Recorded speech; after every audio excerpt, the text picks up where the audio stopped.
débat politique.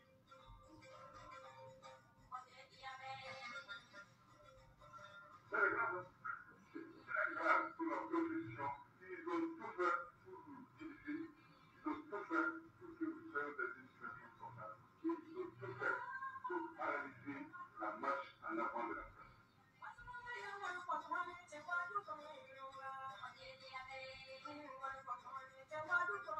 C'est après le groupe parlementaire qu'on va en plénière. Qu'est-ce que vous voulez qu'il y ait des discussions en plénière après?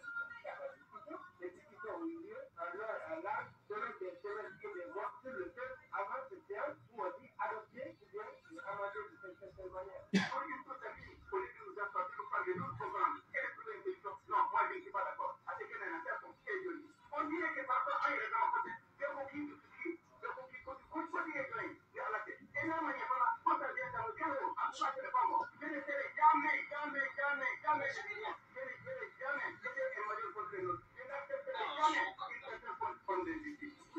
Mais, remarquez, il faut continuer à croire que le meilleur mensonge qu'on puisse faire, c'est de le connaître sur le président. Il faut que le président ait un poste. Le président n'est pas seulement. Le président comme vous. Ça tombe de l'eau. Le président est à programme. À qu'un côté. Le gouvernement d'un côté. Magie d'un côté. Ils sont en train de plier le Mali. Et ils veulent qu'on se paye. Et on se fera pas. Ils sont en train de plier le Mali. Ils veulent qu'on se paye. Et on se fera pas. Ils veulent qu'on se fera pas. Et c'est très très clair. Ils veulent nous ne serons pas. Usciti in maniera del mondo. Usciti. Donc, comment est-ce que le mec que nous allons féliciter, que nous allons montrer comme exemple, il faut nous abattre par tous les moyens possibles. Voilà donc, encore une fois, ce qui se passe en nous. Nous avons indiqué que nous sommes en désaccord avec l'analyse qui fait l'analyse de la situation politique. Et que nous sommes en désaccord avec la démarche engagée et que nous sommes en désaccord avec les objectifs. Alors, mais vous nous demandez de vous dire de façon très précise en quoi la démarche peut affaiblir les partis politiques. Nous avons commencé par dire que l'affaiblissement des partis politiques ne répond pas à maintenant. Il n'y a pas de démocratie sans pluralisme. Exprimer la démocratie, c'est-à-dire en fait renforcer la démocratie, ne peut pas être une cause de parti politique dans le pays. Aujourd'hui, vous en passez avec moi. Probablement, ce n'est pas un mouvement. Le vote politique, par toute expression, il faut inclure la république, alors, c'est la seule organisation sur laquelle tout le monde est d'accord. Vous pouvez le droit de créer chacun sa part. Vous pouvez le droit de créer librement. On peut compétir, on peut travailler ensemble. On n'est pas homme d'État uniquement pour gérer la carrière d'un tel ou d'un tel, pour que le chef politique chose avec le ministre ou le débat. On est là pour gérer un pays. Débat politique, c'est le choc des mots, la confrontation des idées. Le débat politique avec Kassim Traoré.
Chani .ml FM Flebaga Chamana Musoma Munu Sogolona Kabala TV Kamisabugu TV Danaya TV West Web Media Katase Majura TV Mogoma Radio Munu Sogolona Ana Radio Star FM Ana Tobela Jere Nyaro Ko Jijanga Ufanabe Lama Sisa Ani Kitakao Kata Fara Mangalakao Bela Jelenga Kamen Bela Jelen for Narina Bala Ko Anusuko Akante. Hey, Bala Chede. Ale ta tukano ame maru na maketa kale fana fo lu ka dugu ye karan ni wati na ko ka fo be ko ma ko haklu to dem so ni ma koro la de nte balugo ko nene to fo e ka de la balugo a be fenge ta muso do furu muso wi wolo bela nene wi la ay ba su bi yala ko dugu de ni bi yala ko ni nene ti to de parce que be ke fien na tuma be ni te moto ka be mobile do ko nana ame befo ko biye alamsa ye minye deba kene ani moru ma o makalu de blana ke ale ko ni mina na kuma na nye munga oye ISC waru ko ye kata se bidi national ma energy gelea ale ni wati laba na kiwariam to munumbe arena idado ola ko nyefa anye amba fo an laba baga chena muso yana ku bela jele ko ni su mamunu sogoleno ana anga radio partenaire bela jele sanfɛ sankaw fe tomiyankaw fe belenakaw fe nya na narakaw fe moriwo keta na radio maw kamulu fana fo ka kutalakaw fo ka sigasokaw fo min ye yuwarukaw ye ante nyina nunu shiko mi kitakaw ye manakotokaw kamulu fana fo ku walibama bafula be kai mama sogoleno ana sa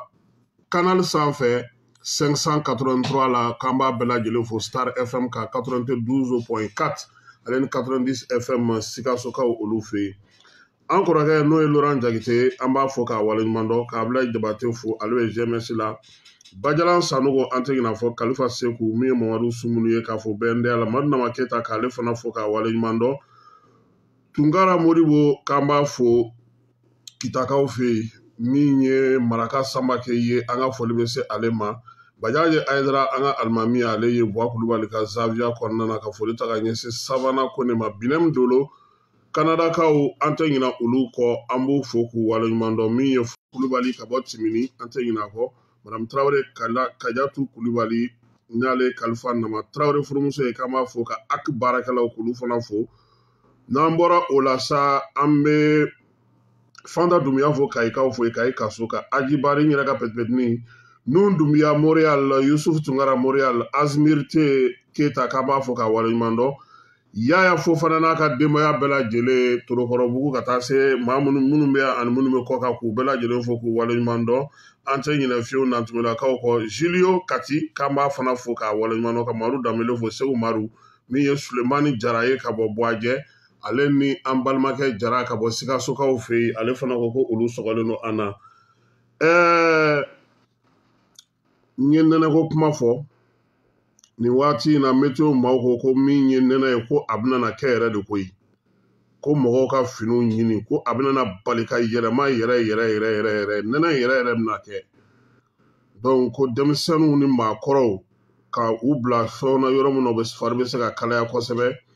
min ye tulow ye k'o kɛ denmisɛnninw nun na k'u kɔlɔsi nin waati in na kosɛbɛ ko température kɔni a bɛna jigin yalako la dɔ ko tellement ni Russie ka di k'u bɛ fɛn bɛɛ tilan an n'u ni ɲɔgɔn cɛ ka ɲɛ ko bɛɛ b'i ta sɔrɔ a na kɛ Russie ye nin nɛnɛkuru in fana ci an ma ka bɔ u ka Sibiri sanfɛ Ala k'a ɲɛ ka da an ma ale Russie kelen in u ka lasigiden min bɛ an fɛ yan ale taara Asimi Goyita fɛ yen Kuluba Igor Gronigo a ko min ye an ye alikama min san n'o ye tɔni 50 ye min ye angɛrɛ tɔni 20 ye ka taa se bourse minnu bɛ yen n'o u y'o di Mali ma ɲinan n'o o ye bourse 290 ye fo ka taa se baara minnu kan ka kɛ san wɛrɛ kɔnɔna na u y'u da don ninnu bɛɛ lajɛlen na laɲini kɛrɛnkɛrɛnnen ye min ye Mali ka satellite yɛlɛliko subahana mansinw naliko raffinerie ko baaraba minnu bɛ yen bi ni olu kan ka sigi sen kan an ka jamana kɔnɔna na ani Asimi y'i da don nin bɛɛ lajɛlen na nin waleya ninnu bɛ tali kɛ san kimɛliw la baara minnu ni Irisilakaw bɛ ka na olu ka an fɛ yan ko ni Ala sɔnna a ma min ye dɔgɔkun 2 nata in na Irisilaka minnu bɛ na u ka ko bɛɛ lajɛlen bɛ na ɲɛsin kuranko ma sabula wolomasiri tabaw olu ka maaw minnu tun bɛ yan olu ye dɔgɔkun 2 kɛ olu taara komi an bɛ san yɛlɛma fɛtiw la n'o olu banna minnu bɛ na zen olu bɛna an ka kuranko lajɛ cɛwni burukuni dɔ ka n'u bolo nin tɛ walayi carburant san min kana an kɔ ka de a ka jugu dɛ mais keba ne bɛ minisiri fo parce que baara la fo dɔ de k'i jɔ a tɔgɔ kɔrɔ binu nana a se ye min ye a y'o dan tigɛ cɛ maninfin ka ko foyi tɛ se ka jɛ ko Ala ta ni ko n ko kaba i bɛ fili kɛ c'est comme bi CNT mɔgɔ dɔw ye ne wele ko ne ko maa minnu bɛ Mali janfali la ko caman bɛ CNT la ko n fana k'a fɔ fana k'a fara k'a fɔ ko maa caman bɛ yen CNT fana y'o gɛn k'o fana kɛra ko Maliki Jaw ye bataki ta ko k'a fɔ caman ɲɛna minnu tɛna n'u kɛlen don k'u sigi yɔrɔ labila pewu u tɛna CNT la ko n'u bɛ janfa hukumu kɔnɔ k'olu fana gɛnna ka bɔ CNT kɔnɔ yɔrɔ n'i ye kuma fɔ ka ban a bɔra e taya la ka ban donc CNT maaba 3 ye n wele bi an n'u kumana u ko n'Ala sɔnna a ma ko lisi yɛrɛ dɛ Maliki Jaw ye baara fɛn fɛn kɛ a lisi ka kɛɲɛ ni nin ko in ye olu yɛrɛ diplomasi min fana kɛ u bɛna o ɲɛfɔ an ye donc yan an b'u fo parce que ne ye n ta fɔ ka da min kan ne ye jateminɛ de kɛ CNT tun ye maa 121 ye o maa 121 na ne ye 15 de jate n bɛ minnu dɔn ni olu sen kelen bɛ yan u sen kelen bɛ Kidali u sen kelen bɛ yɔrɔ wɛrɛw la ko b'u kɔnɔ mun ka di u ye a nana kɛ maa 147 ye yɔrɔ dɔ farala bɛɛ kundama kan mais hali o bɛɛ la Maliki Jaw yɛrɛ ye falen caman kɛ a ka baara tacogo la sabula a sɔmina fɛn caman na et puis a bɛ ka bɔ ko caman kalama i b'a dɔn ko mɔgɔ i ko daminɛ ni yanni i ka ko bɛɛ lajɛlen faamu kelen tɛ a ye ko caman faamu donc CNT mɔgɔw an b'u fo an bɛ segin ka na an ka kuranko la n'o ye Binu ye keba Binu nana sɔrɔ yɔrɔ ɲaminen de don mais a y'i kun dora a kɔrɔ yaasa a ka se ka ɲɛ nin waati laban in na a bɛ ka baara minnu kɛ n'a bɛ mɔgɔw dɔn sira kɔrɔ aw k'o ɲininka bani n'a bɛ mɔgɔ dɔn selenge poto a ye ɲininkali kɛ baara min bɛ ka kɛ pour que a ka se ka sigi nka ko in a bɛ ko n'i ka muso ko ɲɛnabɔra k'a tɔ tora wariko dɔrɔn de ye i ma fosi kɛ fɔlɔ wa wari de t'an bolo wariko gɛlɛya in an da bɛna na don o de la bi ni Modibo m'aw makalu ye madame le ministre n'a ka baarakɛlaw u k'u jija u ni syndicats u k'u bolo di ɲɔgɔn ma u se ye min ye n'aw yɛrɛ bɛnnen don u bɛ caman de bɔ gɛlɛya ninnu na nka n'aw bɛnnen tɛ Asimi ka kuma a bɛ kɛ baw tɛmɛsira ye dɛ Ala k'an kisi o de ma parce que bi in na min ye ko ninnu kɛcogo ye mɔgɔ yɛrɛ caman y'a faamuya sisan k'a dɔn k'a fɔ ko degun ninnu caman b'a la wa an ɲɛ bɛ nin bɛɛ la juru min bɛ énergie la hali mɔgɔ t'a da dɔn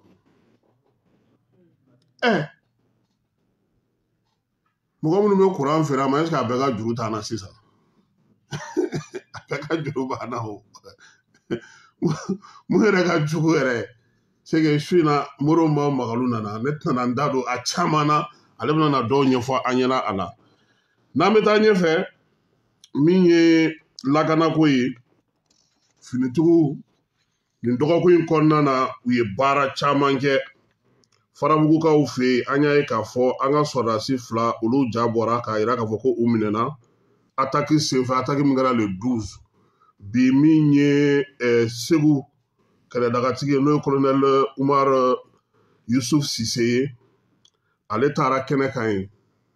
ka taa farabugukaw lajɛ min ye dɛmɛ min b'a bolo ko o d'u ma ani sɔrɔdasi minnu ye wulikajɔ kɛ Farabugu kɔnɔna na ka se ka olu fana fo k'u waleɲuman dɔn jamana ɲɛmɔgɔw tɔgɔ la nka Farabugu ma nɔgɔya n terikɛ a kɛra kataba 4 yɛrɛ bon k'an ka sɔrɔdasi minnu fana minɛlen chef d'état-major ko maaw k'u hakilina kɛ kelen ye dugu min bɛ yen ni o ye Agɛlɔki ye finitigiw donna o fana kɔnɔ tiɲɛ don armée bɛ wulikajɔ ba la nin waati in na nka Misabugu Moti mara Segu mara Baɲangara mara Bamanci wale ni Nijuga wale kɛbaaw caman de bɛ yen u kɛlen don ka fiɲɛ tigɛ mɔgɔw la sisan olu ta ye ka taa se jamanadenw yɛrɛ de ma k'olu de degun jan bɛ da mɔgɔw ɲɛ forota siraw la mɔgɔw bɛ bali ka t'u ka forow kan baaraw kɛ kɔw pɔnw a bɛɛ lajɛlen minɛnen don ani jatigɛ wa n'u nana u bɛ baganw cɛ cogo min u bɛ taa n'a ye cogo min na u bɛ taa n'a ye ten sɔrɔdasiw u yɛrɛ ko k'u bɛna fɛɛrɛ de tigɛ sa komi Kidali ni a marabolo minɛnw caman sera a seyɔrɔ la nin waati in na maa minnu kan ka taa ye olu ser'u seyɔrɔw la minnu bɛ yen n'olu bɛ taa ɲɛbila baaraw kɛ olu de bɛna yɛlɛma camancɛ la sisan k'a lajɛ fana a ko bɛ cogo di o de la ne ko n ko recrutement ko in bɛna na teliya yan an bɛ colonel Sidi Lamine Traoré k'ale fo bamanan ale bɛ bafo kan kɔnɔ olu de bɛ mɔgɔw former colonel Sidi Lamine Traoré fana cɛsirilen don ko min ye sɔrɔdasiw ka ekɔlisow ye olu ka kalanta kɛra kunasinigo o kɛra Kulukorokaw fɛ yen sɔrɔdasi ɲɛmɔgɔ caman tun bɛ yen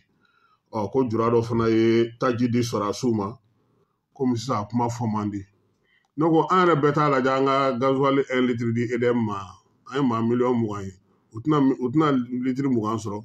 20 sɔrɔ gasoil sɔngɔ man ca o maliyɛn bɛɛ t'a la an bɛɛ ka litre kelen di pour que an ka bɔ degun kɔnɔ k'a lajɛ n'a bɛ min ɲɛ gasoil tɛ kɛmɛ ni joli don dɔɔnin b'a la dɛ ayiwa Burulayi filɛ k'a sɛbɛn nin ye yan ko olu ka nasɔngɔ ma sɔrɔ ko ne b'a la ko gasoil ale kɔni ale tɛ foyi ɲuman ale ɲin tɛ bɔ ɲuman na dɛ Udu Kone an b'a fɔ k'a waleɲuman dɔn ka Al Umran Ture fo min ye Ibrahim Koromaga ye imam an ka foli bɛ s'a ma ka Mamudu Sangare fo Sanfili Solo jinɛden k'an b'a fana fo an ka cɛkɔrɔba Burama Traoré ka Mohamed Kulibali fo Sedugu ne Usman Gindo ka taa se Bɛnkɛ Kulibali ma min ye Amidu Gindo ye an bɛ ninnu bɛɛ lajɛlen fo an ka misiri kɔnɔna na 13e arrondissement kura ale kɛrɛfɛla la Mali an kan ka an yɛrɛ ɲininka koyi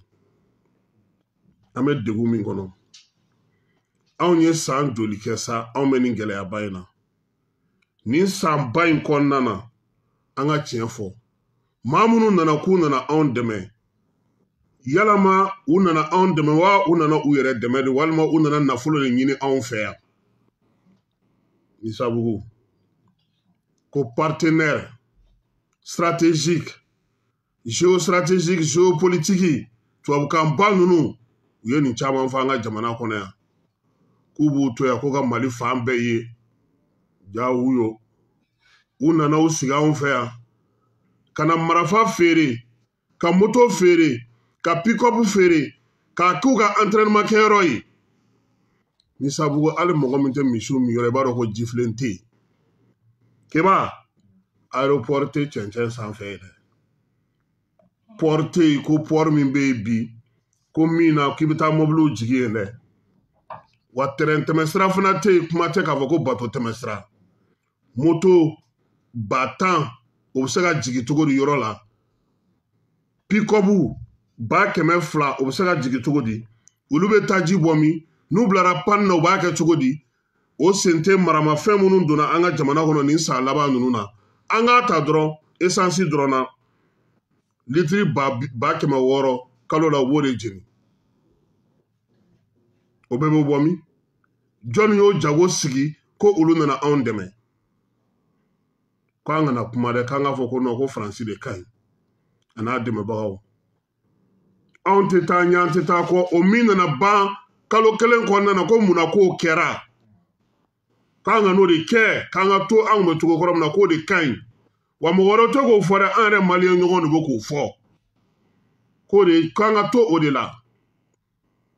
fɛn fila de bɛ jamana in kɔnɔ n'a bɛ jamana in sɛgɛn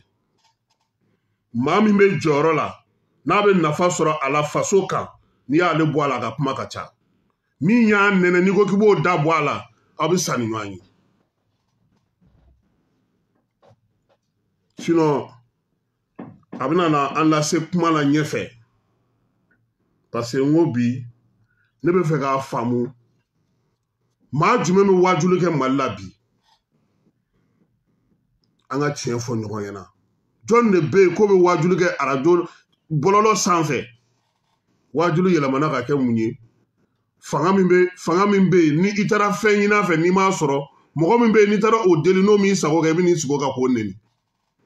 fɛn min ka di e cogo min e bɛ fɛ a ka kɛ cogo min wajulu maa min yɛrɛ bɛ waju o yɛrɛ wajulen tɛ o yɛrɛ tɛ misali e b'o lamɛn cogo di a bɛ san joli bɔ an ka jamana ɲɛmaa minnu ye ɲɛmaaya sɔrɔ u ye mɔgɔ dɔw ta k'a yir'u la k'a fɔ ko u niyɔrɔ bɛ se ka don sɔrɔdasi ta la u niyɔrɔ bɛ don logement sociaux la u niyɔrɔ bɛ don polisi ta la u niyɔrɔ bɛ don fonctionnaire ta la ko diinɛ ɲɛmɔgɔ dɔ ko ka bonya dɔ kan ka tila ka wari sigi u tɔgɔ la an ka jamana kɔnɔ n'aw ma coro jɔn bɛ coro e b'a fɔ k'olu ka b'o la olu bɛ b'o la ten u b'u firifiri dɛ an b'o degun parce que ni e bɛ bɔ don o don nin da in fɛ i ye san caman kɛ i bɛ bɔ da in fɛ k'a sɔrɔ da yɛrɛ bi yan n'o yira ale la dɔ b'a fɔ ko non ne ye san caman de kɛ ne bɛ bɔ yan hali n'o tɛ sari o de bɛ k'an sɛgɛn bi parce que mɔgɔw tora yen ka fɛnw kɛ ka kow ɲɛnabɔ ka kɛ cogo min ka d'u ye fanga n'a makama bɛ ta ka taa mɔgɔ sigilen sɔrɔ a ka so an nana bonya ɲini fɛ i bɛ fɛ an ka kɛ cogo di k'an ka ɲɛmɔgɔ don an bɛ seli a kɔfɛ ne hakili la ni président donna misiri kɔnɔ alimami de ye misiri président ye mais président ye jamana président ye ko an ka nin bɛɛ de to yen k'an ka taa ten an kun fɛ o bɛna wolo mun na ne min tɛ jɔyɔrɔ la karamɔgɔ tɛ ne min bolo n tɛ taa mori fɛ yen n tɛ seli mɔgɔ kɔfɛ n ko mɔgɔw de bɛ ban anw ka jamana kɔnɔ ka da jamana na ka da u ka karamɔgɔ la parce que ale bɛ faamaw wele ale bɛ se k'a fɔ faamaw ɲɛna k'u k'a ɲɛnabɔ mun na denmisɛnninw bɛɛ tɛ kɛ filomaniw ye n'u ye ɲɛmɔgɔ 2 3 ka nimero sɔrɔ u b'o minɛ u bolo n'u y'o minɛ u bolo aw bɛna ko aw mago bɛ kɔnkɔrɔ non na nin wari hakɛ n bɛ nin haya d'i ma haya foyi tɛ faama de ka nimero b'a bolo a b'o de wele an ka sabali n'an k'an bɛ yɛlɛma ɲɛmaaw dɔrɔn tɛ o ɲɛ b'a la ko mɔgɔw dɔw kanubagaw anw ye Mali kanubagaw ye awɔ transition mɔgɔw ta tɛ transition yɛrɛ ɲɛmɔgɔ min b'a la olu ta tɛ dɛ maliyɛnw de ta don ni maliyɛnw ko a man ɲi don min u tɛ si walayi u tɛ si mais n'i ye maliyɛn fanba ye k'a fɔ an ka taa nin sira fɛ se k'an ye dɔ kɛ dɔw la olu ma nɔbɔ de cɛ ni joli tigɛra i senna don a tɛ nɔgɔya o don koyi ko bɛɛ dɔɔni dɔɔni de ka yiri turu bi k'a tɔnɔ bɔ bi k'a dun bi non i bi sa c'est pourquoi n ko suala kanubagaw u ma sira ɲuman don suala kɔrɔ nin affaire la n'u tun y'a faamu suala tun bɛ sɔrɔ a ka so sisan bonya ka ɲi fɛn bɛɛ la mɔgɔ minnu b'a f'i ɲɛna ko ni faransi y'a ko la k'u b'a ko la e b'i sigi k'e bɛ se ka ko kɛ olu la e bɛ Bamakɔ yan an ka cɛ i yɛrɛ kan k'o dɔn k'a fɔ k'o tɛ se ka tɛmɛ dɛ halisa a kana kɛ ko ni mun y'a kɛ n'an n'o tɛ bɛn an b'a k'o la ye a ka yira bɛɛ la k'a fɔ ko min tɛ bɛn o tɛ bɛn jamana in kɔnɔ tuguni mɔgɔ kana woloma ka bɔ mɔgɔ la sariya ka kɛ an bɛɛ ye c'est pour que kuma la hali n'i taara faamaw fɛ yen ko dɔw la i bɛ maloya quoi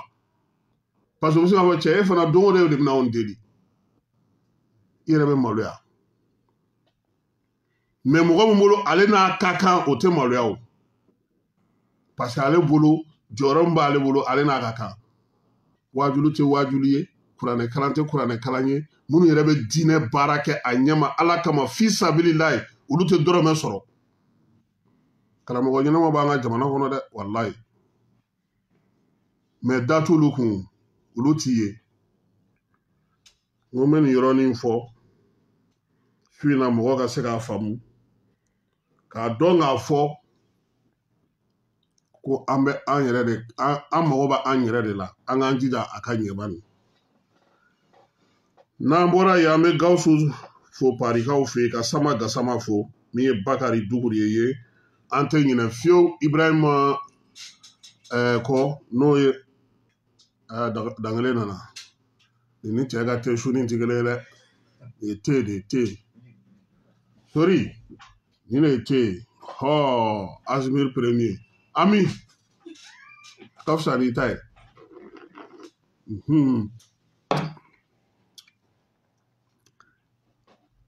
Ibrahim Tunkara an b'a fɔ Faransi ale bɛ sojɔ de kɛ a bɛ se sojɔ baara de la an b'a fo a n'a dɛmɛbagaw bɛɛ lajɛlen ka Nabila Tarawele fo a n'a teriw bɛɛ lajɛlen Faransikaw fana fɛ yen Sidi Kulubali ko ala ka sen nɔgɔya Ngolo Nakaw fɛ yen k'an b'a fo ka Ablaye Fɔ b'a fo ale b'an fɛ yan sɛgɛnnafiɲɛbɔ la nin waati in na Segu Burama k'a yɛrɛ ni su syndicat min bɛ ministère de la culture kɔnɔna na olu tun kan ka taa grève la k'a grève bɔra a ma syndicat ko olu tɔɔrɔlen u sɛgɛnnen don ministère de la culture kɔnɔna na u ka hakɛw dɔrɔkilen don SNEC wulila k'i jɔ ka kumaɲɔgɔnya kɛ ko k'a ko bila janvier la ko na a ma ɲɛnabɔ ministère de la culture e bɛ ka ne lajɛ cogo di ministère de la culture kɛ o tuma e ka mɔgɔ dɔ de bɛ baara la yan u tun bɛna taa grève la mercredi bi u tun b'u sɔrɔ grève la sayɛlɛma tɔw bɛɛ tun b'u sɔrɔ grève la nka ala ni SNEC ka wulikajɔ minnu bɛ INTM na u y'u deli u y'a da kɛrɛfɛ SNABEF ɲɛmaa n'o ye Amadou Ba ye a ko baarakɛlaw ka hakɛ tɛ ka dafa tuguni a ye société damadɔ ta ka olu tɔgɔ fɔ a ka bataki jan dɔ kɔnɔ BDM b'o la i bɛ Parma ko olu ye maa 150 kan ka bɔ baara la Bisiki PMI Mali station gérant ko ninnu bɛɛ lajɛlen bɛ degun kɔnɔna na bi Mali kɔnɔna na u ka syndicat ko a dafalen tɛ Keɲebakaw olu ko chinois y'olu ka kɔ bɛɛ tiɲɛ a y'olu ka ba bɛɛ tiɲɛ a y'olu ka yɔrɔ bɛɛ lajɛlen tiɲɛ k'u b'a ɲini jamana ɲɛmɔgɔw fɛ n'u ma taa ɲɛ olu ma olu sen bɔra kɔko la olu sen bɔra bako la wa min ye fɛɛrɛ kɛrɛnkɛrɛnnen u ka sigi joona yaasa cogo min na olu bɛ se cogo min na ka lafiya sɔrɔ nin ko in na Nsabugu n'an bɔra yen an bɛ Sidiki Buhari fo ka Waso Sise fo Badu Samunu Elhaji Uwezu Kunta Baba Sila an b'ale fo ka Elhaji Umaru Sumare fana fo Guichet hôpital du Mali Seydou Musa Traoré Si Solo Abdurazak Ben Barek Coupe d'Afrique setɔ don Jose Traoré ani Ibrahim Diallo tu grand frère Basiru k'ale fo ka Sikasokaw bɛɛ lajɛlen fo Yaya Watara an b'a fana fo Sikasokaw fɛ yen Musa Jara Yaya Jara Gawusu Jara an bɛ ninnu bɛɛ lajɛlen fo ka tonton Aluso fo madame Si Kayatu so professeur Ali Nun Jalo Ousmane Si ka Bayiba fo Meredi district kɔnɔna na a n'a ka baarakɛlaw bɛɛ lajɛlen Sori Kɛmɛ So badabada Sori k'an b'a fana fo Amdalayi Aseyila ka Mamadu Ba Dugure fo Nuru tɔgɔ filaw Kayikaw fɛ yen k'olu fana fo Baba Numanzana surtout Sulemani Yatasaye ka bɔ Koriyanze k'an ka foli bɛ s'a ma Masire Yatasaye k'ale fana fo Iliyasu Guro min ye Jawara ye Sotaraka kɔnɔna na Falen Kulubali Tɛnɛ Musa Bagayogo k'an bɛ ninnu bɛɛ lajɛlen fo k'u waleɲuman dɔn cɛ nin n'i ka teni tɛ kelen ye koyi n ko nin ye Azimiri de ye n'i ye Azimiri min dɔrɔn i b'a fɔ i ka mɔgɔ i hakili bɛ jigin i ka mɔgɔ la Faransi de k'a ka Sendwave ci ma Sendwave ka wari ci ka wari sɔrɔ n'i y'ale ci dɔrɔn o yɛrɛ kan k'anw don a la o parce que 10 euros ka ca koyi n y'a compter o don mais euro bɛ ka jigin Sendwave mɔgɔw an b'u fana fo k'u waleɲuman dɔn k'u ni cɛsiri ko Mali gouvernement ye baara sigi sen kan ministre Sanu ka yamaruya kɔnɔna na ko yanni san 60 2063 cɛ Mali bɛ se ka yɛlɛma ka kɛ cogo di o baro sigi tun bɛ CICB la bi premier ministre tun bɛ yen ministre caman tun bɛ yen min ye douane impôt a tɔ bɛɛ lajɛlen fo ka taa se trésor ma u bɛɛ lajɛlen nana nin kɛnɛ in kan ko fɛɛrɛ ni dabali min bɛ se ka tigɛ u ye video yira video min na Mali bɛ nana kɛ min ye 2063 k'o da maaw tulo kan min ye sanu ye ale de ye laseli kɛ k'a ɲɛfɔ mɔgɔw ɲɛna baaraba minnu bɛ se ka kɛ u bɛ ka yiriwali minnu sigi sen kan Choguel ale ko a sera sa ko an k'an bolo di ɲɔgɔn ma ko nka ko ka politiki kɛ ko ka wari ɲini ko ka politiki ka wari ɲini k'o banna jamana in kɔnɔ an bɛɛ ka kɛ misali ye o de ɲɔgɔnna tɛ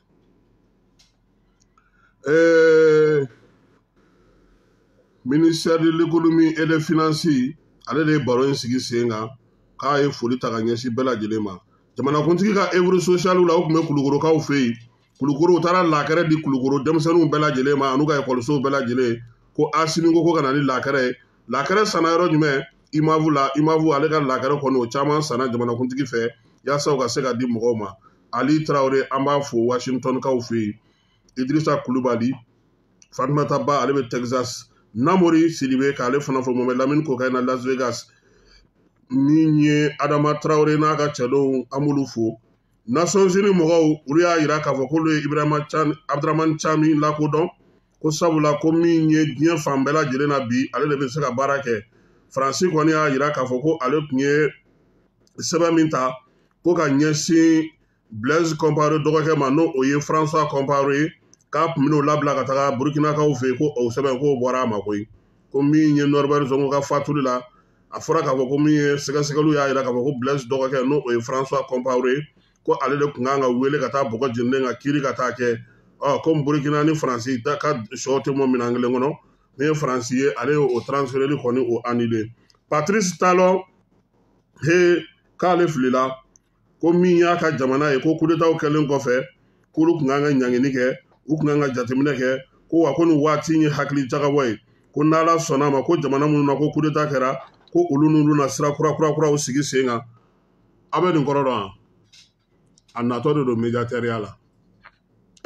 Patrice Talon kɛ CEDEAO kan k'ale bila ka na jamanaw la coup d'état kɛra yɔrɔ min na ale bɛ kumaba fɔ la ale na se ka n'olu jamanaw kɔnɔ n'a ma nin kuma dumanin fɔ a n'o tɛ e mɔgɔ min ye frontière datugu Niger ye e bɛ se cogo di bi suko ni dugusajɛ cɛ ka n'i jɔ k'e filila CEDEAO ye kɛta fosi tɛ stratégie de don dɔrɔn pour que n'a nana a ka se ka bisimila jamana ninnu kɔnɔ parce que a kan ka na médiatɛriw fɛ a bɛna an 120 dafalen sɔrɔ a ɲɛ n'Ala sɔnna a ma ko mɔgɔya k'u kan ka magaya kɛ nin waati in na Maliki Berete k'a fɔ min ye Bayi Jakite Jango Bagayogo Dawuda Magasa Basabugukaw an b'u bɛɛ lajɛlen fo ka Gabriel fo Abel Ari Koniba Jɛma ka taa se Senu Bakɔrɔ ma Salifu Konare Jisumalenkaw fɛ yen Bunani Bakɔrɔ ko Semega ka Aïda Sumare fo Agibu Konanji Segu Boubacar Fali Riboli Adema secrétaire général jeunesse k'a fo ka Aïda Kante fo min ye honorable Amadou Kulubali ye k'ale fana fo ko an ka CMDT k'a ye jɛrɛ kɛ ko k'a yira k'a fɔ ko san wɛrɛ ko n'Ala sɔnna a ma a bɛna min don kɔɔri ko la ko o bɛ bɛn CFA wari miliyari 12 de ma san 2024 ale kɔnɔna na ko n'Ala sɔnna a ma ko kɔɔri bɛ ka taa ni ɲɛ min ye k'an bɛ sɔn ka kɛ dan kelen ye o de la kɔɔri ale kolobɔ yɔrɔ dɔ kɔni taara sigi Kogofatakaw fɛ yen kari sibiri tɛmɛnen ɲɛnajɛ in kɔni kɛra kita bɛɛ lajɛlen ka nisɔndiya kɔnɔna na kita cɛ n'a muso denmisɛnnin maakɔrɔba bɛɛ lajɛlen bɔra wa Sikasokaw fɛ yen kurantigɛ kɔni kɛlen don ka degun kɛ kɔɔri ale kolobɔliko la k'a bayɛlɛma sabula min ye baarakɛyɔrɔw ye olu caman bɛ yen kuran tɛ olu bolo u kɔni y'a yira k'a fɔ ko ni fɛɛrɛ ni dabali ma tigɛ ka se ka o ko ɲɛɲini a bɛna na ni degun ye kuma tɛ kɔɔri ale ɲɛna kosɛbɛ an ka monsieur MC an b'a fo ka Buguri n'a ka gɛrɛnadenw bɛɛ lajɛlen fo a bɛ taa Seydou Mamadou Dipa Fane Cheikh Kante délégué Bokar Monzon Traoré Sala Babi ka taa se Yeli Sissogo ma Mamadou Tungara Modibo Tungara Kitakaw fɛ yen Burama Sissogo guide kan argent an b'a fana fo Fort de Médine na Burama Sire Kulubali Karaka Chan fo Kiledu kɔnɔna na Chine an b'a fo Ousmane Ba Badla min ye Basurbalakaw fɛ yen Segu ko an ka finitigi minnu bɛ sa yi olu y'u bolo da bidon 310 kan a bidon kelen kɔnɔna na gasoil litiri 25 de b'a kɔnɔ litiri 775 k'u y'o de minɛ a tun bɛ kurun dɔ kɔnɔ n'o o ye kurun ye o tun bɛ ba sanfɛ k'a y'i digi ni maaw ye kurun b'i digi a moteur b'a la ko sɔrɔdasiw fana y'u digi a nɔfɛ dɛ k'u kɔni ye ba kankun bɛɛ kɛ u sen nɔ ye n t'a dɔn ko kurun a nana se yɔrɔ dɔ la kuruntigi de sɛgɛnna sa wa mun de kɛra o bɛnna geme ma gemekaw fɛ u ye tɛgɛ da u kan k'u minɛ ka sɔrɔ ka sɛgɛsɛgɛli boloda ka kurun in yɛrɛ k'a jɔ pewu sabula kurun feerela in kun bannen don pewu koyi ko mɛ ko maa kelen ko o tun bɛna to ji la ko sen fɛ u sera k'o tigi labɔ k'u ye budɔn ninnu bɛɛ lajɛlen salo k'u fara ɲɔgɔn kan sa ka na ni u ye gendarmew olu ka yɔrɔ la maa mun bɛ yen n'olu tun b'a kɔnɔ k'olu dɔw kɔni ye nɔɔni kɛ ko k'u yɛrɛ ta dɛ ko dɔw fana bɔra ko k'a sɔrɔ ko foyi ma u sɔrɔ ko nka ko caman ko olu ye duuru don fiɲɛ na olu bɛna taa ni nin minɛ u bɛ taa ni carburant di jɔnni ma aw ka mɔgɔw wa Alu Badara nana ka se magistrat don min ye Dramane Jara ye magistrat don Alu Nampe Cheikh Mohamed Cherif Kone Jacqueline Konare an bɛ ninnu bɛɛ lajɛlen fo Dumiya Madu an b'a fɔ k'a waleɲuman dɔn ko Bamakɔ kɔnɔna na seli ɲɛkɔrɔla in na polisiw ko maaw k'u kɔlɔsi ko nin waati in na ko bandiw wulilen don dɛ n'i bɛ wari baara kɛ i k'i kɔlɔsi n'i bɛ fɛn o fɛn kɛ i k'i kɔlɔsi i yɛrɛ la ko sabula nin waati in na polisilakaw kɔni b'u sɔn olu bɛ ka caman minɛ a la mɛ maa minnu bɛ baara kɛ ni wari ye u k'a ko kɔlɔsi ni sabugukaw fɛ yen min ye troisième point k'an balimamuso dɔ tun taara k'a bɛ t'i fili ji la dɛ nka ko mototigiw y'a deli k'a ma fili tuguni ni sabugu cɛ est-ce que e kɔrɔmuso in bɛ fɛ k'a yɛrɛ fili minnu b'u yɛrɛ fili mɔgɔ t'olu ye koyi i b'olu su de dalen k'a ko non ko degun yɛrɛ de b'ale kan sisan minɛ u ko e delila kan'a kɛ u y'a minɛ ale ma se k'i yɛrɛ fili Bamakɔ ala ka sababu ɲuman kan ye tanti Mariam k'a sama kɛ an b'a fɔ k'a waleɲuman dɔn ka tɔntɔn ci Jakite fo min ye commissaire Kamate Mokhtar Dunyon Peru Bagineda Kante an b'a fɔ n'o ye Bakari Kante ka Maberte fo Aras Kebe Master Sumi Doni Brasco Baba Maïga Prince FR3 Bubula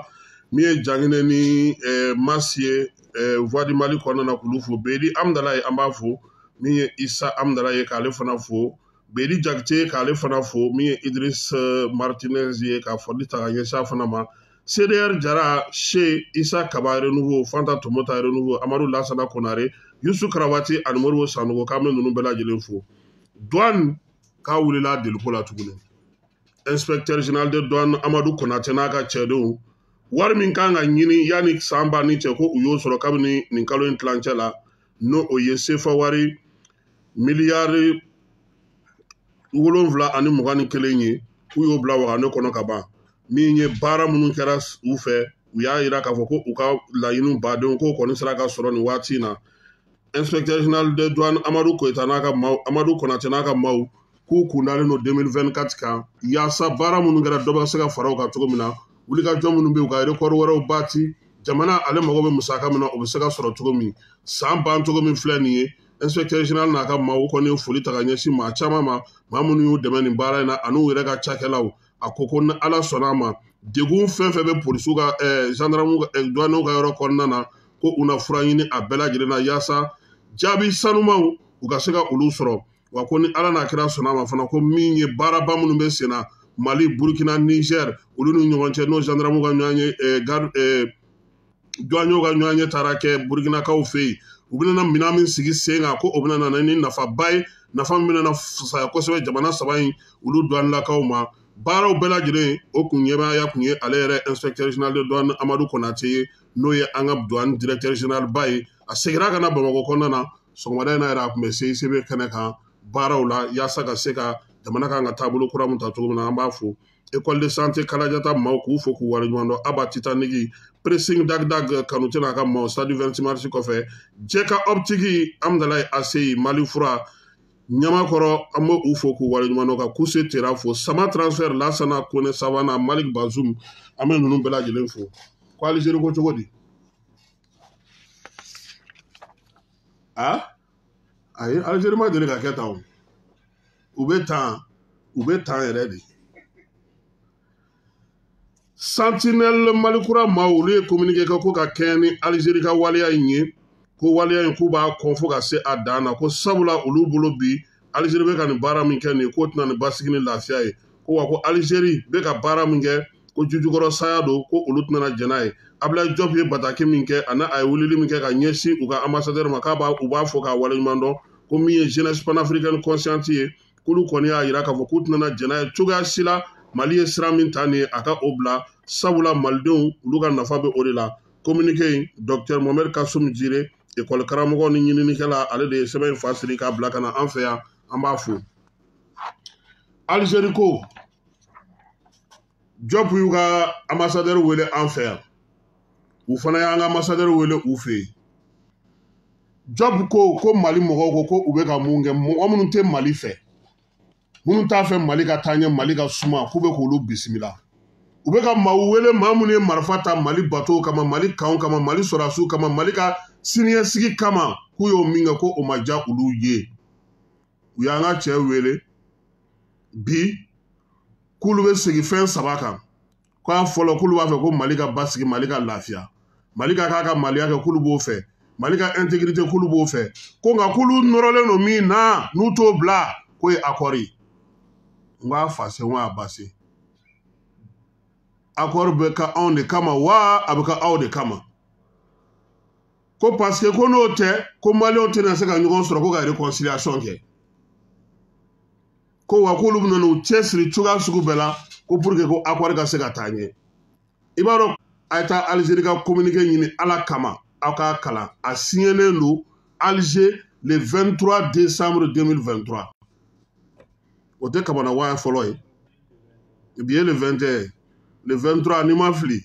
o tɛ samedi ye anw bɛ jeudi la fɔlɔ u ka t'o corriger fɔlɔ n'an bɔr'o la Algérie bɛ se k'a fɔ anw ɲɛna pourquoi sema mɔgɔ ɲɛmɔgɔ bɛɛ b'u fɛ yen wa u bɛ se k'a fɔ anw ɲɛna pourquoi u ka mɔgɔ joginnenw bɛɛ bɛ yen wa u bɛ se k'a fɔ anw ɲɛna mobili minnu n'u attaquera Kidal u bɛ yen wa u bɛ se k'a fɔ anw ɲɛna bi mun na sema mɔgɔw bɛ k'u to yen u ka patrouille kɛ u ka frontière la wa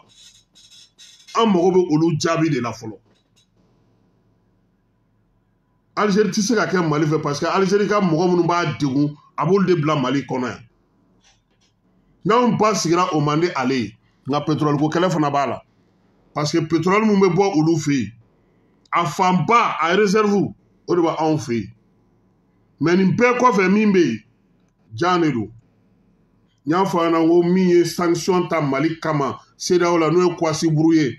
il était le président de la commission de la CEDEAO a bɔr'o la ka kɛ BCEAO gouverneur ye o de nana ka na i dama kasi Asimi fɛ yen ko olu b'a fɛ a ka kɛ tan u b'a fɛ a ka kɛ tan n ko sɔn nɔgɔya kuma tɛ stratégie de falenna Patrice Talon segira o kelen de kan bi ko olu b'a dɔn k'a fɔ ko dɔw kuma sera k'olu ye filiw kɛ k'olu ye fɛn kɛ ko olu ni jamana coup d'état nin bɛɛ ye stratégie kelen de ye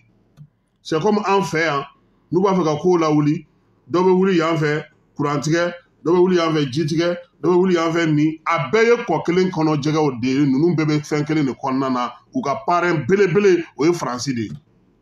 ni min b'a faamu i k'a faamu ten maa o maa bɛ se k'i kunu kana to a k'i nɛmuni daminɛ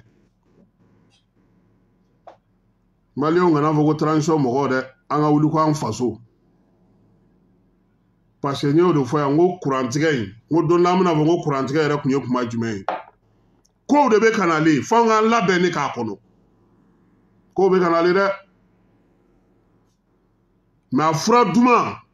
an k'a fɔ an ka ɲɛmɔgɔw ye u ka élection organiser an ka bɔ nin ko in kɔnɔ a kuma ma an bɛ bɔ nin ko in kɔnɔ de dɛ an ka élection date fɔ an ka mɔgɔ sigi an ka bɔ nin ko in kɔnɔ n ka cɛ fantan kuma don dɛ parce que ja o ja bɛ da i ɲɛ soit an bɛ bɔ démocratie kɔnɔ an bɛ bɔ CEDEAO kɔnɔ o dɔ la kelen don tant que an b'olu kɔnɔ k'an jɛlen don n'o diɲɛsegin ni taabolow ye n ka cɛ an bɛ élection kɛ dɛ wa Mali yɛrɛ ma ban k'a tɛ élection kɛ fana mais an tɛ giriba de k'a kɛ o de bɛ ka fɔ mɔgɔw ɲɛna ban tɛ dɛ i m'a ye o ye association dɔ dulon wa i b'o kun dɔn a bɛɛ y'ale système kelen in de ye a journalistes bɛ yen a artistes bɛ yen a kunnafonidilaw bɛ yen a activistes bɛ yen a fɛn bɛɛ de bɛ yen n'i m'a faamu dɔrɔn i bɛ keleku mais a bɛɛ ye maliyɛn de fana ye a ye invité wele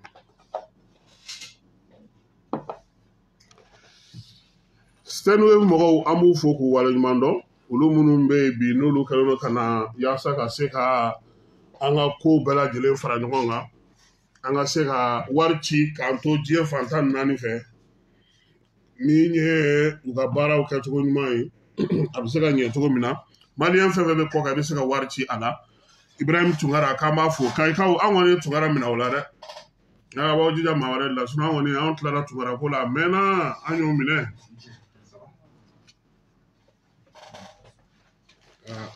kɔrɔ ni papiyew nana bi dɛ o kɔrɔ ne k'an labɛn dɛ ne bɛ ɲininkali kɛ Kasim ne bɛ ɲininkali kɛ mais kɔrɔ i kɔngɔ fɔlen don bi dɛ fo ka saki yɛrɛ bɛ ta i nɔfɛ o tuma mais Kasim ne bɛ kuma kɔni fo an bolo da fɛn dɔ kan bon n b'a dɔn kɔrɔ mais an bɛ dɔɔnin dɔrɔn de labɔ a tɔ bɛ yan aya i bisimila i makalu n ka cɛkɔrɔba dɔ de bɛ yen a bɛ to ka n hakili lajigin tuma bɛɛ i b'a dɔn tɔnɔ Sadibu Sadibu jara k'e kelen de ye président fila tɔgɔma ye Sadibu Cissé ko maaw ye président fila tɔgɔma n ko ye tiɲɛ ye a bɛnn'a ma kɔrɔ k'o bɛ cogo di ça va i yɛrɛ dun somɔgɔw kuran tɛ ka tigɛ e fɛ yen dɛ ou bien kuran bɛ ka tigɛ ne fɛ yen kuran bɛ ka tigɛ bɛɛ fɛ yen kuran bɛ ka tigɛ bɛɛ fɛ yen c'est vraiment kuran tɛ a ko gɛlɛyalen don yɔrɔ bɛɛ de ne bɛ nalen Jibikuru bɛ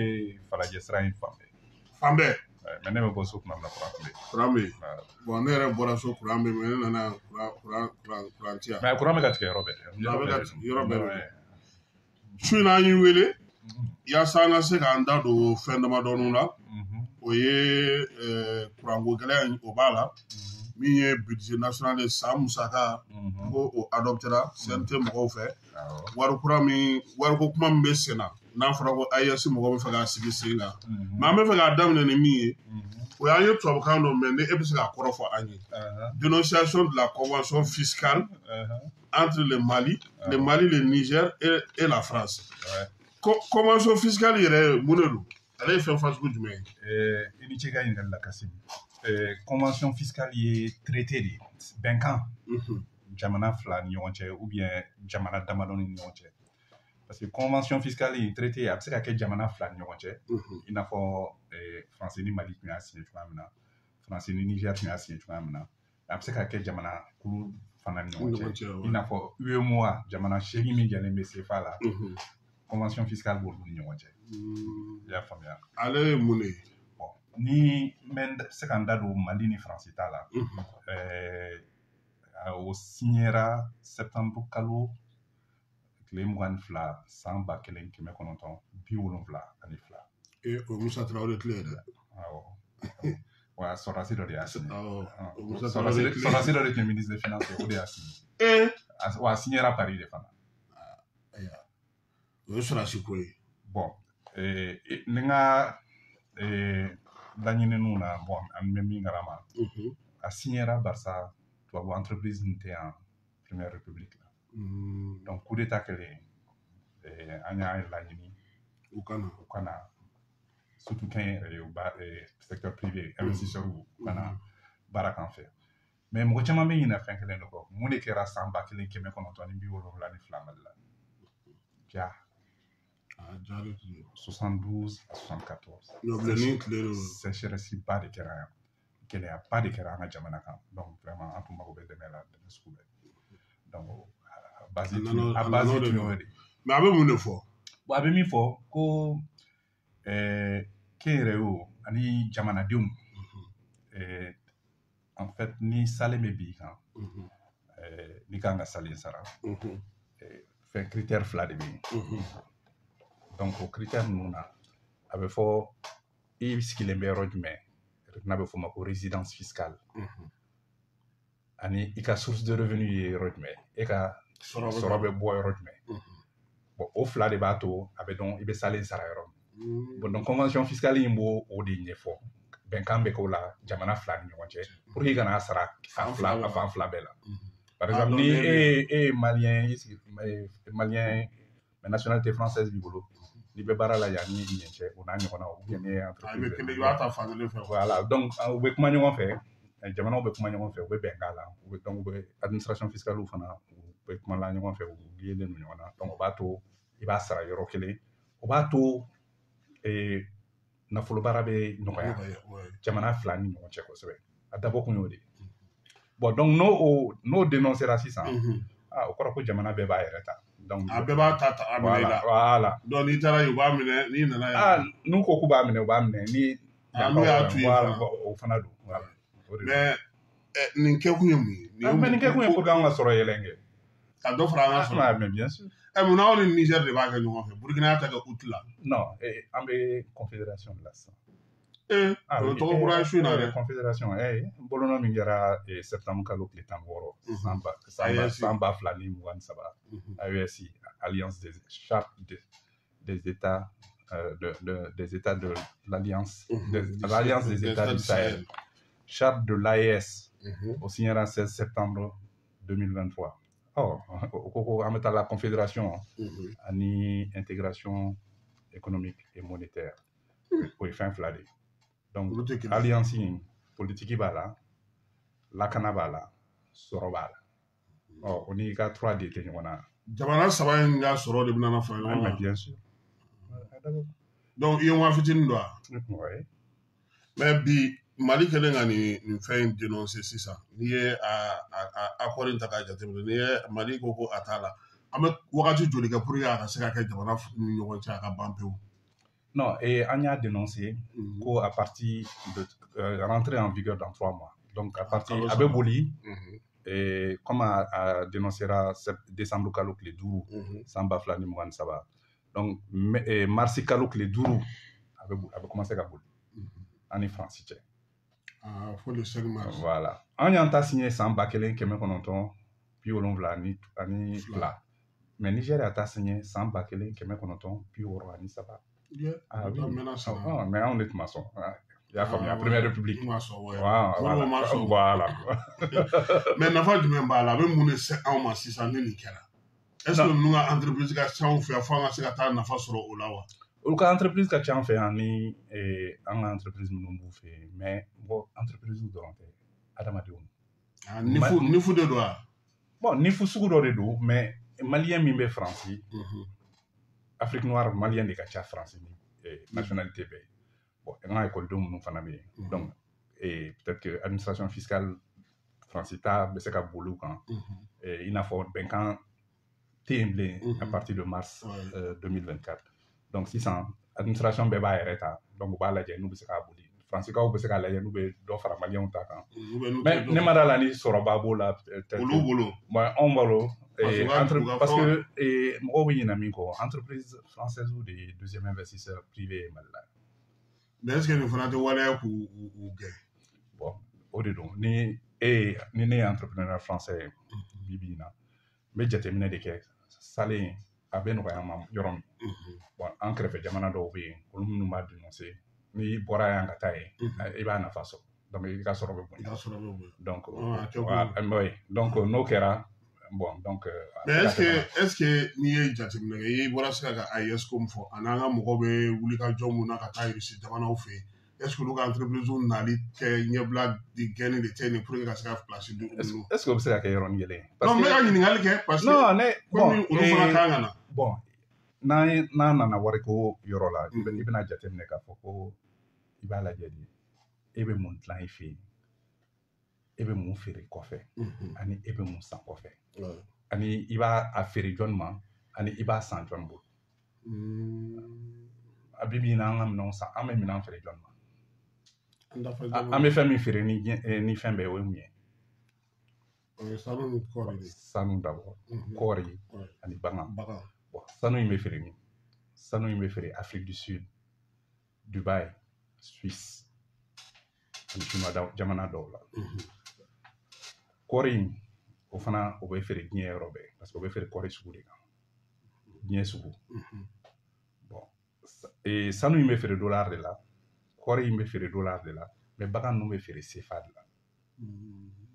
olu bɛ CFA jamana de la olu bɛ CFA jamana de la donc ni wari min b'e bolo olu ni e taara i ka bagan feere e bɛ CFA de minɛ olu bolo o CFA est-ce que o bɛ se ka na dumuni e fɛ yen ne ka wari b'i bolo ou bien a bɛ yɛlɛma cogoya jumɛn ou bien e ka wari jɔyɔrɔ n'o wari bɛ kɛ ni jumɛn ye n'o y'a sɔrɔ e bɛ taa minɛnw de san i n'a fɔ an bɛ taa ji san cogoya min na an bɛ ka taji san sisan dɛ non mais yanni nin ka kɛ ne yɛrɛ bɛ min don taji la n tɛ se k'a fɔ ne t'a compter bilen sisan a taara ka n bolo da dɔ farala kan a taara ka n bolo da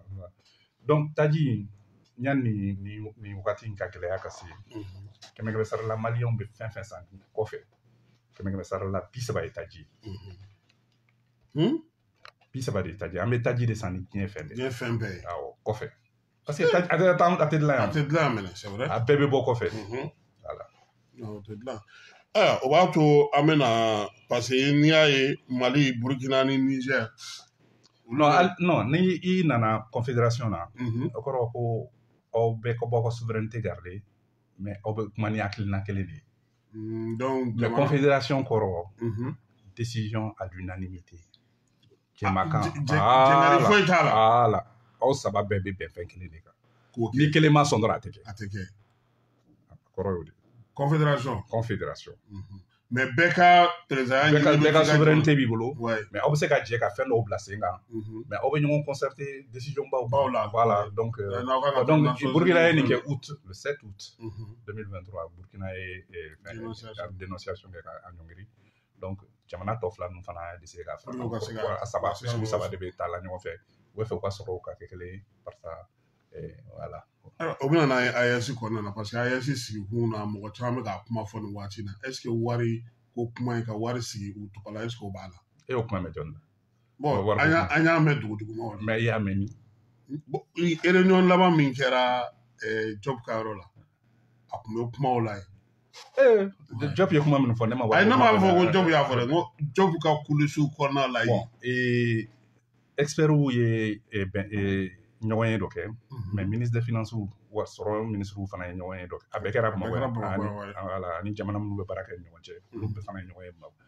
recommandation min kɛra ni ne ka jate la a bɛ 18 bɔ laɲini minnu kɛra minnu bɛ se ka a bɛɛ tɛ se ka ɲini ɲɔgɔn fɛ mais intégration économique et monétaire u y'a ɲini k'u bɛ t'o la ko an bɛ taa confédération na an bɛ taa intégration économique et monétaire mais an bɛ intégration économique et monétaire la tɔnkulu fila la dira fɔlɔ ye jumɛn fɔlɔ ye CEDEAO ye ani UEMOA voilà bon UEMOA o ye jamana 8 ye Afrique tile bi yan fan fɛ minnu jɛlen bɛ CFA la donc a bɛ fɔ de ma ko monnaie unique olu dɔrɔn de b'o dɔn o monnaie unique in kɔrɔ ko wari in ye u bɛɛ de ta ye wari kelen de don jamana 8 in ka wari bɛɛ ye wari kelen de ye wa warisoba kelen de b'u bolo n'a bɛ f'o ma ko banque centrale n'o sigilen bɛ Dakar BCEAO mais a bolomafara bɛ jamana ninnu bɛɛ kɔnɔ voilà donc olu fana réserve de change n'o ye jamanaw ka sɔrɔ ye wari wɛrɛw la ani jamanaw ka sanu olu bɛɛ bilalen bɛ banque ba in de ka warisoba in de ka bila kɔnɔ o de ye BCEAO ye bon jamana bɛɛ de ta u 8 bɛɛ de jɛlen b'o la o wari la voilà mais ni saba ko k'a bɛ bɔ sisan non n'i bɛ bɔ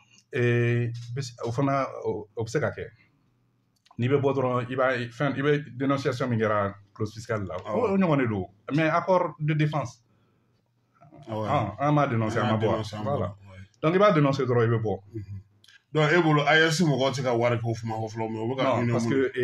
intégration économique et monétaire in wari ko in tɛ mɔgɔw b'a f'u da la mais a ma nɔgɔn ko nɔgɔman tɛ an kana ɲinɛ dɛ expérience min b'an na a tɛ Afrique jamana si la wari la barisa i b'a jateminɛ Laginɛ olu kabini san 1960 ani 60 olu y'u ka wari dilan u bɔra CFA la k'u ka wari dilan kɔni k'u ka yɛrɛma hɔrɔnya sɔrɔ 58 san 1958 san 1960 ni 60 u ye Sili dilan u ka wari kabiri o kɛra après Frankrien nana kɔfɛ mais olu ma don CFA la u ma deli ka don CFA la mais anw tun bɛ CFA la san 1960 ani 60 an y'an ka yɛrɛma hɔrɔnya sɔrɔ tuma min na an bɔra juillet kalo tile fɔlɔ san 1962 ka franc malien créé mais yan'o ka kɛ mai kalo tile 12 san 1962 mun kɛra sɛbɛnni nɔ dɔ de kɛra ko ka CFA kura créé africain jamanaw ye mɔgɔ caman b'a f'i ɲɛna ko Faransi ka wari de don mais jamana 6 ni Faransi de jɛra ka CFA kura in créer mai kalo tile 12 san 1962 jamana 6 i b'a jamana 6 dɔn Sénégal Haute-Volta a tuma Burkina Dahomey a tuma ani Niger ani Mauritanie ani jamana kelen b'a jɛ Togo kɔni tɛ Burkina bon en tout cas o jamana 6 ninnu Côte d'Ivoire voilà Côte d'Ivoire donc o jamana 6 olu de jɛra ka CFA créer Mali tun y'i bolonɔ yɛrɛ k'a la 12 mai Mali y'i bolonɔ k'a la mais Mali tilala k'i sama ka bɔ a la ka yɛrɛ ka monnaie créer san 1962 juillet kalo tile fɔlɔ mais mun nana kɛ o kɔfɛ gɛlɛya de nana an kan wariko in na barisa wari fɛn min don i b'a lajɛ fɔlɔ wari ye a bɛ bɛn joli ma an b'an ka wari créer tuma min na 1er juillet 1962 50 francs CFA valait 50 francs maliens i y'a faamuya u bɛɛ kun ye kelen kun dama kelen mais gɛlɛya minnu nana an fɛ san 1967 an ni Faransi ye bɛnkan dɔ de kɛ ko an bɛ fɛ anw ko ko an bɛ fɛ ka Mali ko k'a bɛ fɛ ka segin CFA la parce que gɛlɛya dɔw tun y'an sɔrɔ wariko in na barisa wari in an ka CFA franc malien in a tun tɛ bɔ a bɛ dun Mali dɔrɔn voilà a bɛ fɔ o de ma ko monnaie non convertible donc n'i bɛ wari dilan i b'a jateminɛ a bɛ se ka yɛlɛma wa a tɛ se ka yɛlɛma est-ce que i bɛ se ka bɔ n'a ye est-ce que i tɛ se ka bɔ n'a ye bon n'i ye Mauritanie wari lajɛ Ouguiya a tɛ bɔ a tɛ yɛlɛma La Guinée a tɛ bɔ a tɛ yɛlɛma Sierra Leone a tɛ bɔ a tɛ yɛlɛma Libéria a tɛ bɔ a tɛ yɛlɛma La Guinée a tɛ bɔ a tɛ yɛlɛma Ghana a tɛ bɔ a tɛ yɛlɛma Nigeria a tɛ bɔ a tɛ yɛlɛma Gambie fana Dalasi a tɛ bɔ a tɛ yɛlɛma donc n'i ye o wari kɛ nafa dɔ de bɛ se ka k'i ma barisa n'i ye La Guinée ta a nafa ye mun ye olu bolo olu bɛ bauxite de feere kosɛbɛ bauxite bɛ feere dollar de la mais comme olu yɛrɛ ka warisoba b'u bolo ni bauxite feerela dollar la u bɛna ta u b'a n'a bila u ka warisoba in kɔnɔ donc franc guinéen dulonnen b'o sɛmɛnen b'o o dollar de la parce que i ɲɛ bɛ warisoba ninnu bɛɛ la fɛn fila de b'u bolo kɔrɔ u b'u ka wari sɛmɛ min na ka wari garanti o ye sanu walima devise o ye dollar ye o ye euro ye o ye yen ye o ye dollar australien ye o ye dollar canadien a wari ninnu bɛ compter bolo a tɛ tan bɔ i bɛ se ka minnu ta i bɛ taa n'a ye diɲɛ yɔrɔ bɛɛ i b'a dun a bɛ fɔ o de ma ko devise donc mɔgɔ caman b'a fɔ ko mun na CFA tɛ yɛlɛma mais CFA tɛ devise ye i y'a faamuya bon donc n'i b'i ka wari dilan donc an seginna CFA kɔnɔ an y'an bolonɔ kɛ papier la tuguni février kalo tile 17 san 1984 ka don CFA kɔnɔ juin kalo tile fɔlɔ juin ou bien juillet kalo tile fɔlɔ san 1984 an seginna ka na CFA san 17 après que an ye négociation fɔlɔw daminɛ parce que u tun bɛ fɛ k'an puni voilà k'an bila kɛrɛfɛ k'a yira tɔw la maliyɛnw bɔra mais 73 Mauritaniens bɔra olu ma segin Mauritaniens bɔra CFA la voilà u taara Ouguiya dilan olu ma segin barisa nɛgɛ b'olu bolo u bɛ dɔ feere mais nɛgɛ mun danfara bɛ mun b'a to olu bɛ se k'u ka wari sinsin laginɛni fɛn barisa u ka warisoba in u ka wari bɛɛ bɛ na o de kɔnɔ olu bɛ nɛgɛ min feere u b'a feere dollar de la u fana bɛ na donc u bɛ dollar sɔrɔ kɔfɛ u bɛ n'o bila u ka warisoba kɔnɔ kɔrɔ n'aw yɛrɛ y'an ta kɛ n'an fana ka sanu feere donc fo sanu ka kan ta ye fo sanu ka kan mais ni jamana saba mana fara ɲɔgɔn kan ka fɛn dɔ sigi sen kan est ce que o la u bɛ se k'a kɛ u bɛ se k'a kɛ u bɛ se k'a kɛ mais u fo k'u ni i n'a fɔ Mauritanie ni Laginɛ b'a kɛ cogoya min na u ni compagnie ka baara kɛ il faut k'an jɔyɔrɔ de mais hali code minier in dilan kun y'o de voilà il faut que jɔyɔrɔ ka bonya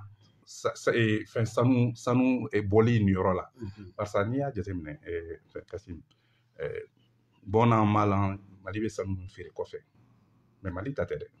compagnie de b'a bɔ mais évidemment u bɛ taxes sara u bɛ impôts sara u bɛ redevances sara donc wari caman bɛ bin mɔgɔ ne b'a kɔnɔ mais min bɛ feere kɔfɛ miliyari 2,000 ani 200 ɲɔgɔn na o sanu de bɛ min bɛ bɔ Mali kɔnɔ an tɛ min da dɔn yɛrɛ a date dɔn parce que voilà donc miliyari 2,000 ani 200 ɲɔgɔn na sanu de bɛ feere kɔfɛ mais n'i y'a jateminɛ je crois que 2,000 ni 22 miliyari 700 ni 70 ɲɔgɔn de donna o de b'a kɔnɔ. Donc bi ni an y'a jateminɛ an bɛ se k'a fɔ ni AES mɔgɔw jɔ b'a kɛ mais u ka laɲini ba tɛ fɔlɔ ni wagati la u ka se. Non il faut k'u ka laɲini a ka k'u ka laɲini ye barisa jamana kelen tɛ se min na jamana 3 bɛ se k'o kɛ. Et fɛn kelen don n'an ye Niger ta fɔlɔ Niger yɛrɛ b'a dɔn uranium na olu uranium ba de b'olu fɛ mais uranium b'an yɛrɛ fɛ yan. An ta tɛ ka bɔ de fɔlɔ. A tɛ ka bɔ mais a yɔrɔ dɔnnen don. A yɔrɔ dɔnnen don. Non faleya yɛrɛ dɔrɔn tɛ sanfɛla la fana a yɔrɔ voilà a yɔrɔw dɔnnen don et le fait qu'an ni Russiw bɛ baara la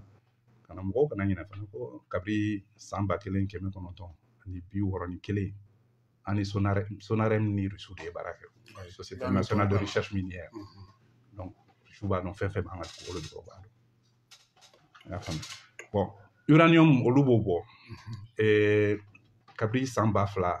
ani 11 u bɛ pétrole fana bɔ u ka pétrole bɔta dɔ farala kan kɔsa in na u bɛ bargo ba 200 de bɔ sisan non donc o bɛna tɛmɛba de kɛ mais o bɛna fanba feere ka taa kɔfɛ donc il faut k'u ka pétrole in fana yɛlɛma dɔɔni o fana bon AES anw ni Burkina bɛ caman san kɔfɛ i b'a dɔn an b'olu san mɔgɔ minnu bolo wa Sénégal ni Côte d'Ivoire essentiellement parce que raffinerie b'olu de fɛ Société africaine de raffinage Dakar ani Société ivoirienne de raffinage SIR Côte d'Ivoire bon n'olu 3 y'u tɛgɛ di ɲɔgɔn ma o ye pétrole ta sira ye Niger bɛ se k'an dɛmɛ uranium ta sira fɛ il faut a bɛ se k'a feere kɔfɛ voilà Mali Niger u bɛ se k'u ka production expérience min bɛ Niger la o fana bɛ se k'anw dɛmɛ an ka production uranium na mais n'i ye sanu ta Afrique kɔnɔ bi Mali ye 3nan de ye sanu b'o la Burkina ye 4nan ye mais n'i y'olu 2 fara ɲɔgɔn kan olu ye fɔlɔ de ye Afrique donc n'u ye stratégie kelen ta sisan k'a fɔ an ni compagnie bɛna baara kɛ nin de kan an jɔyɔrɔ bɛna bonya nin de la an b'an ka sɔrɔ fara ɲɔgɔn kan pour que an jɔyɔrɔ ka bonya compagnie kɔnɔ évidemment sɔrɔ bɛ bonya ni fɛn tɔnɔ min sɔrɔla jamana 2 bɛɛ ta bɛ bonya mais o bɛ kɛ ni hakili de dusu tɛ dɛ a bɛ travail o ye kunkolola baara de ye mais donc a bɛ nɔgɔya o fila aw ka baara de donc o fɛɛrɛ ninnu olu bɛ se ka latigɛ yɔrɔnin kelen barisa jamana fɔlɔ yɛrɛ kan k'i wele k'i ɲininka nin ko nin na parce que i yɛrɛ ka kuma an y'a ni yɔrɔ kɛ ka ban ayi parce que i b'a dɔn misikili bɔ tɛ tuguni kunkolo mun bɛ kunkolo kɔnɔ ka baara kɛ ka se ka jamana nafa président Modibo Keyita ko n'i y'a ye tubabuw y'an mara u y'an mara ni fɛɛrɛ de ye parce que u ye kɛlɛ kɛ ni fɛɛrɛ de ye u m'a kɛ ni dusu ye anw y'a kɛ ni dusu ye o de y'a to u sera an na tubabuw tɛ kɛlɛ ni mɔgɔ min ka marifa ka bon n'i ta ye ne ka fɛn bon i b'a kɛlɛ ni fɛɛrɛ de ye n'i y'a na cogo dɔn i b'a dɔn min kan ka kɛ o i t'i jɔ a ɲɛma n'a ɲɔgɔn na an b'a fɔ an filɛbagaw n'an lamɛnbagaw ye k'u sɔgɔlen don Jani Point ML FM na n'an ka radio partenaire Bamakɔ kɔnɔna na yan min ye Star FM ye an b'ale kan ale fana bɛ canal sanfɛ 92.4 k'u fo k'u waleɲuman dɔn u ka canal sira ni maa min b'a fɛ k'o ta sa o ye 583 ye an ka bi maa welele o ye Modibo Mawo Makalu ye ale ye économiste ye sisan an bɛna don budget national la budget national ye mun ye an b'a kuma mɛn san o san u b'a fɔ budget national a tɔgɔ yɛrɛ budget d'état Fatan ta tɛ quoi budget état de ta don i b'a dɔn min na a bɛ fɔ état barisa gouvernement ani collectivité ani sécurité sociale olu de ta don voilà olu ka musakaw don musakaw ani sɔrɔ donc collectivité b'a la donc san o san u b'o warimuguba de cɛ ka bila Wagande kɔnɔ ka baara kɛ Wagandeba a bɛ fɔ a ma ko Wagandeba a mugu yɛrɛ de don wa ou bien a bɛ cogo di non ou bien papier de don papier de don fɔlɔ mais budget d'état in ye musakaw ani sɔrɔ de mais i b'a dɔn Ougandiba in bɛ bɔ yɔrɔ min na fɛn budget d'état in bɛ bɔ yɔrɔ min na a bɛ sariya sunba de kɔnɔ n'a bɛ fɔ a ma constitution ko san o san jamana ka kan ka a ka musakaw a n'a ka sɔrɔw k'olu bila sen kan i y'a faamuya mais a bɛ boli musaka ni sɔrɔ ninnu bɛ boli 1er janvier san par exemple min approuvé dɔgɔkun tɛmɛnen 1er janvier 2024 fo 31 janvier 2024 donc ni législateur Assemblée nationale ma ka yamaruya di gouvernement ma a tɛ se ka impôt ɲininkali kɛ a tɛ se ka juru ta a tɛ se ka dépense kɛ mais e ma ye Amérique ko blocage bɛ kɛ u b'a bloqué bon n'u y'a bloqué congrès la gouvernement bolo sirilen de o i tɛ se ka mɔgɔw sara i tɛ se ka maga foyi la i tɛ se ka foyi kɛ o de ye législateur ka puissance ye donc ni bulon ɲɛnama b'i bolo bulon ka baara o de parce que olu de fana b'i ka dépenses contrôler parce que u ye yamaruya min d'i ma donc bɛ se ka tila ka i wele bon wari in taara sira jumɛn fɛ a ɲɛfɔ an ɲɛna o yɛrɛ bɛ to k'a suma ka k'u yɛrɛ kun dɛ mais bɛnkan tɛ yan mais n'i ye ɲinanta in ta mankan cayara la dɛ mankan jumɛn cayara la ne ma mankan mɛn a la e ma mankan mɛn e ye mankan jumɛn mɛn Segu député kɔrɔ m'a fɔ ko u ma kalata wari don a kɔnɔ est-ce que a ye mankan de k'a la a tun b'a fɔ oui mais miliyari 70 o ye mun ye e b'a dɔn musaka ninnu ye joli ye ayi miliyari 300 iye ani 70 ani 1 o de ye musaka ye san wɛrɛ musaka o de mais sɔrɔ bɛ bɛn joli ma miliyari 2,180,888 o dafara ye joli ye a b'a tɔ bɔ min ayi n ka dafara o majɛ ye joli ye a bɛ miliyari 600 miliyari 683 o bɛ bɔ min a bɛ juru de bɛ taa donc sisan an bɛ se ka a bɛ fɔ de ma ko déficit budgétaire 683 milliards mais mun de bɛ na n'o ye mais e filɛ nin ye i ka musakaw ka ca n'i ka sɔrɔ ye ou bien a ɲɛfɔ an ɲɛna ou bien e ka sɔrɔ ka ca n'i ka musakaw ne bɛ fɛ ka min faamuya san o san n'i taara assemblée la u b'a fɔ ko nin y'an ka sɔrɔ ye ko mɛ k'an ka musaka ye nin ye k'a tɔ dafa ko o bɛna na ɲini mun na se ka kɛ dɔ ka bila dɔ a ka kɛ inverse ye mun na n'an ye pétrole sɔrɔ sisan ou bien n'an ka sanu kɛra an ta ye sisan a bɛ yɛlɛma o la jamana dɔw bɛ yen olu de ka sɔrɔ ka ca ni musaka ye mais olu ka dɔgɔn diɲɛ kɔnɔ i ye Amérique yɛrɛ ta olu yɛrɛ ɲɔgɔn juru t'a la cɛ diɲɛ kɔnɔ mais juru ta in tɛ kojugu ye dɛ i ka s'a sarali la et puis i b'a don mun na est ce que i b'a don minɛnw de la ou bien est ce que i b'a don saraw ni fɛn wɛrɛw fɛn mobiliw de la ni fɛn ninnu ou bien i b'a don minɛnw de la usine baaraw de la ou bien i b'a don sanu baara de la bon n'i y'a don o la k'a fɔ a wari bɛ se ka nafa ɲɛ jamana ye quoi mais musaka ninnu na i y'a fɔ sisan ko budget d'état de don min ye jamana baarakɛyɔrɔ ni fɛnw ta don munna i b'a ye chapitre b'a la présidence ka wari hakɛ ye nin ye nin ka wari hakɛ ye nin munna o bɛ kɛ o tɛ institution ye première des institutions ye jumɛn institution fɔlɔ ye jumɛn ye présidence le président de la République c'est pas la présidence c'est le président le président est une institution ale de institution fɔlɔ ye présidence fana tɛ kelen boîte postale la n ko BP10 ye jɔn ye o ye présidence bon donc a bɛ daminɛ ale de la mais institution b'a la donc primature ensuite assemblée nationale mɔgɔw ko président ta cayara dɛ 17 milliards 3070 milliards 71 milliards kɔrɔ o ye joli service joli bɛ présidence la e b'a da dɔn bon n kɔni b'a dɔn ko SG faral'a kan service joli bɛ présidence t'a da dɔn dɛ bon cadre organique n bɛ kuma kelen de f'i ɲɛna présidence filɛ primature filɛ nin ye olu ka cadre organique ni mɔgɔ si ta tɛ kelen ye awɔ yamaruya b'u bolo ka service don a kɔnɔ mɔgɔw tɛ min dɔn ani ka u bɔ a kɔnɔ u bɛ baara minnu kɛ a bɛɛ dɔnnen tɛ donc k'a fɔ ko dɔ farala kan i tɛ se k'a jate minɛ est ce que a ka ca a man ca i t'o dɔn parce que u bɛ baara min na a kɔnɔ mɔgɔ dama min bɛ yen e t'o dɔn ayiwa maintenant sisan mun ni mun de bɛ kɛ pour que ka wari in yɛrɛ sɔrɔ parce que e ko sisan ko wari mugu tonnen tɛ yen ko mɛ ko papier de bɛ yen service jumɛn ni jumɛn de bɛ wari in ladon jamana kɔnɔ voilà kuma kolon ma yɔrɔ de service 5 olu de bɛ jamana sɔrɔ olu de b'o o fanba nati b'a a détail o di ma sisan I ka saki bɛ duguma dɛ ni dɔ b'o kɔnɔ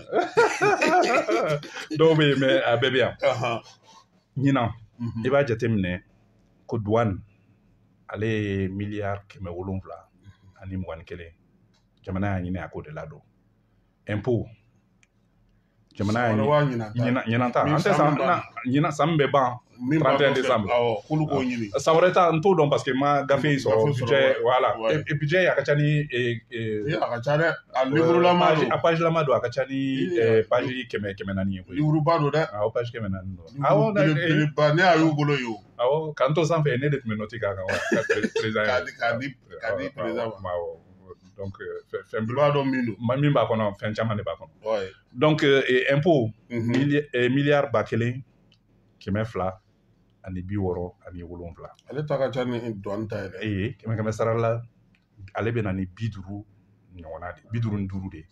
douane bɛ na ni 35 donc olu fila mais douane directeur ko k'olu t'a sɔrɔ ka ban u ye communiqué kɛ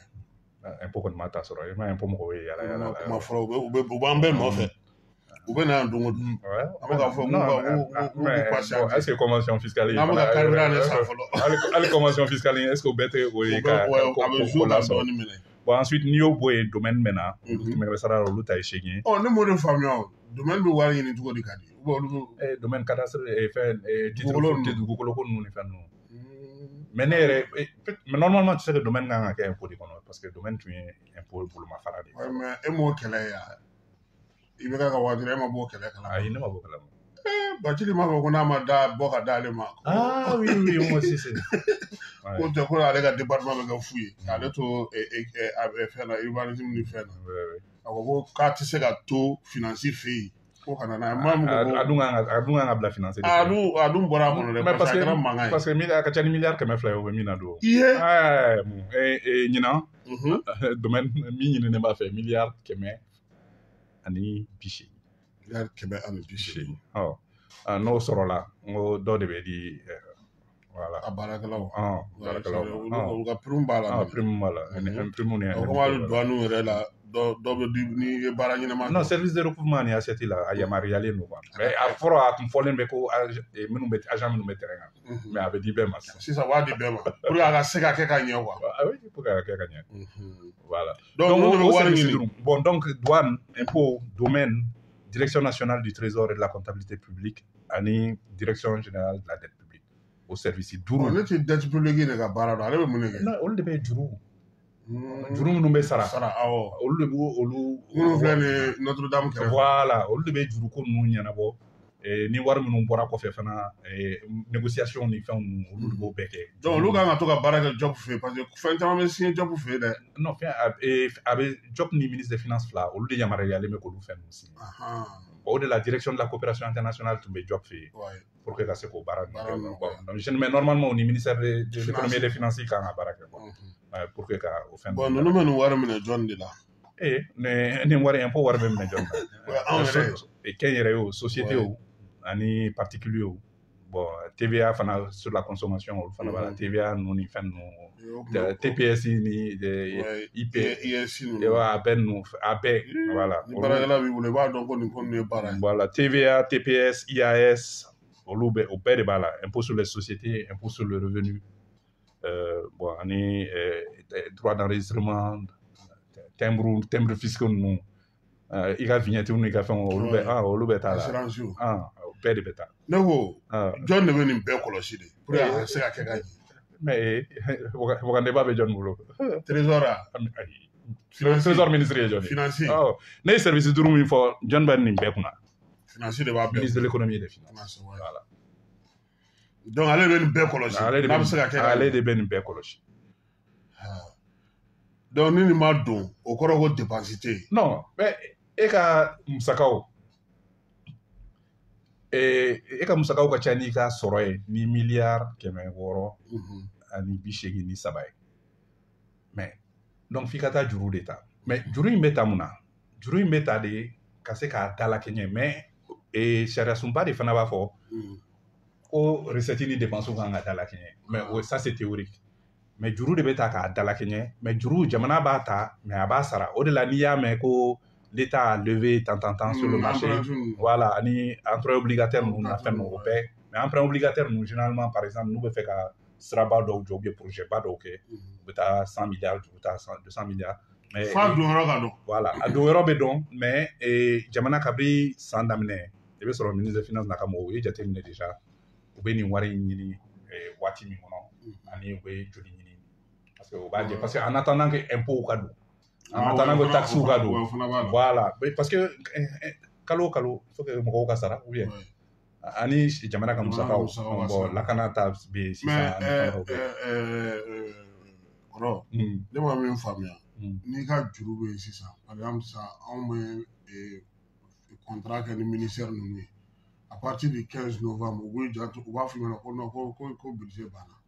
Budget banna parce que mais olu dun san daminɛ olu ye contrat de ye wa. Ouais mais déficit tɛ yan. Fɛn kelen de don n y'a f'i ɲɛna. A tɛ sara o de ye problème ye. Ayi mais normalement a kan ka sara ni crédit dayɛlɛ la mun tuguni parce que fɛn naani ninnu ka gɛlɛn jamana bɛɛ bolo. Dɛmɛba de tun bɛ. N'i ma wuli k'i jɔ i t'o sɔrɔ dɛ. Awɔ ni san yɛlɛmana. Non normalement i kan ka se ka sɔrɔ. Bon ayi a tɛ u b'a f'i ɲɛna k'olu ye o datugu ka ban. Non ayi. O man ka kɛ. Ayi non. Parce que jagokɛla ninnu caman b'o de f'i ɲɛna ko i ka fɛn bɛɛ kɛ yanni le 15 novembre cɛ. Oui mais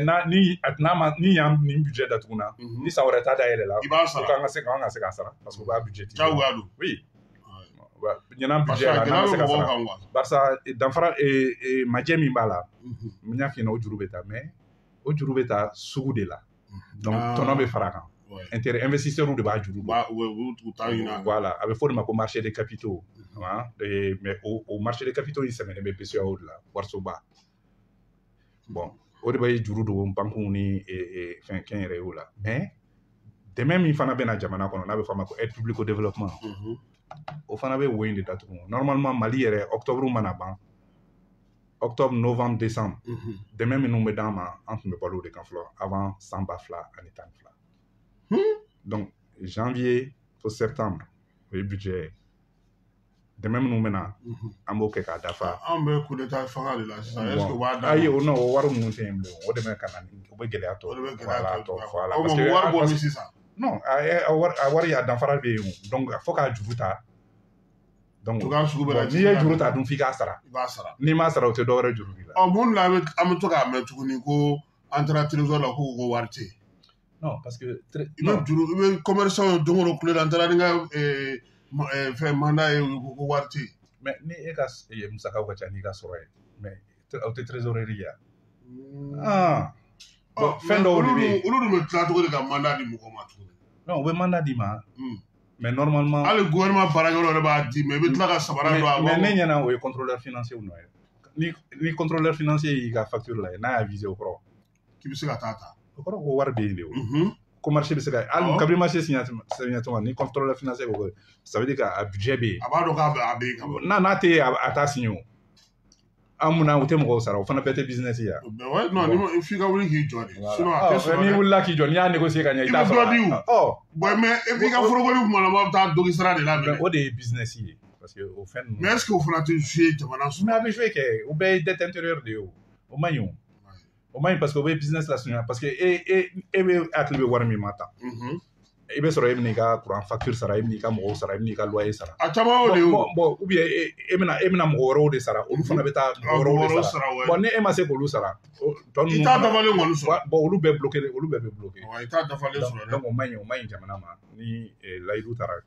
bɛnkan kɛra contrat b'i bolo papier min kan a wari kan ka se ka sara ye hali n'a bɛɛ ma se ka sara ye dɔ kan ka se ka sara ye ɲina k'a tɔ bila san wɛrɛ la ou bien ka layidu d'i ma san wɛrɛ ni crédit dayɛlɛ la a b'i sara. Donc normalement inspecteur man ka viser k'a sɔrɔ wari tɛ. Non a t'a viser n'a budget tɛ. Donc n'a wari bɛ yen. Non a budgetisera quoi n'a budgetisera a wari bɛ sɔrɔ. A bɛ sɔrɔ. N'a ma sɔrɔ sisan a bɛ sɔrɔ kɔfɛ. Voilà. An ye dɔ kɛ budget ko kuma mais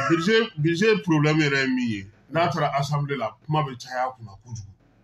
Députés bɛna ɲininkali caman kɛ bon wari bɛ bɔsɔn cogo di de u b'a sarada cogo di présidentielle ni fɛn u b'a tila cogo di parce que ne y'a mɛn ko ni i kɛra ministre de la culture ninnu ni sport ninnu ye ko i ka portefeuille man girin ko i tɛ wari caman sɔrɔ. Bon o ye kuma n'a fɔcogo ye mais a tiɲɛ ye jumɛn ye ministère la jamana de bɛ priorité défini donc budget in yɛrɛ y'a politique de ye o de la a bɛ taa wasabulon na donc priorité bibi in na an ka priorité ye mun ye défense défense et sécurité ouais. voilà donc olu ka budget bɛ giriya olu de ka ta ka girin ni bɛɛ ta ye o fila faralen ɲɔgɔn kan a bɛ taa kɛmɛ sara la 24 25 ɲɔgɔn na o tɛmɛna éducation na a mɛnna éducation de ye filanan ye les enseignements tous les ordres d'enseignement olu ye filanan ye kɛmɛ sara la olu bɛ 20 ɲɔgɔn na sabanan ye jumɛn dunkafa ani baganmara voilà ani fɛn donc sport ni culture ninnu olu bɛ fɔ duguma hali justice bɛ fɔ duguma mais ɲɛ b'a la vraiment ɲina a yɛlɛla a bɛ fɔ est ce que a ma yɛlɛ je crois k'a yɛlɛla affaire étrangère yɛrɛ sa oui a yɛlɛla vraiment donc o ye kibaruya ɲuman ye mais min faamuya budget ko in na kosɛbɛ o ye k'a fɔ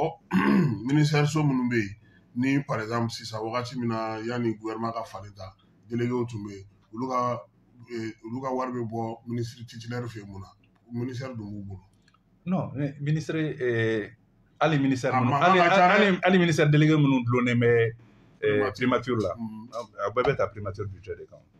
mais munna u ka régime tɛ dilan u fɛ yen non mais ni i dulonnen bɛ min na ordinateur ye jɔn ye n k'o de ye problème ne tɛ ordinateur ye donc n'i ye ministre ye ni i tɛ ordinateur ye i tɛ se k'a fɛ i b'a kɛ cogoya jumɛn mais délégué ninnu sɛgɛnna dɛ mun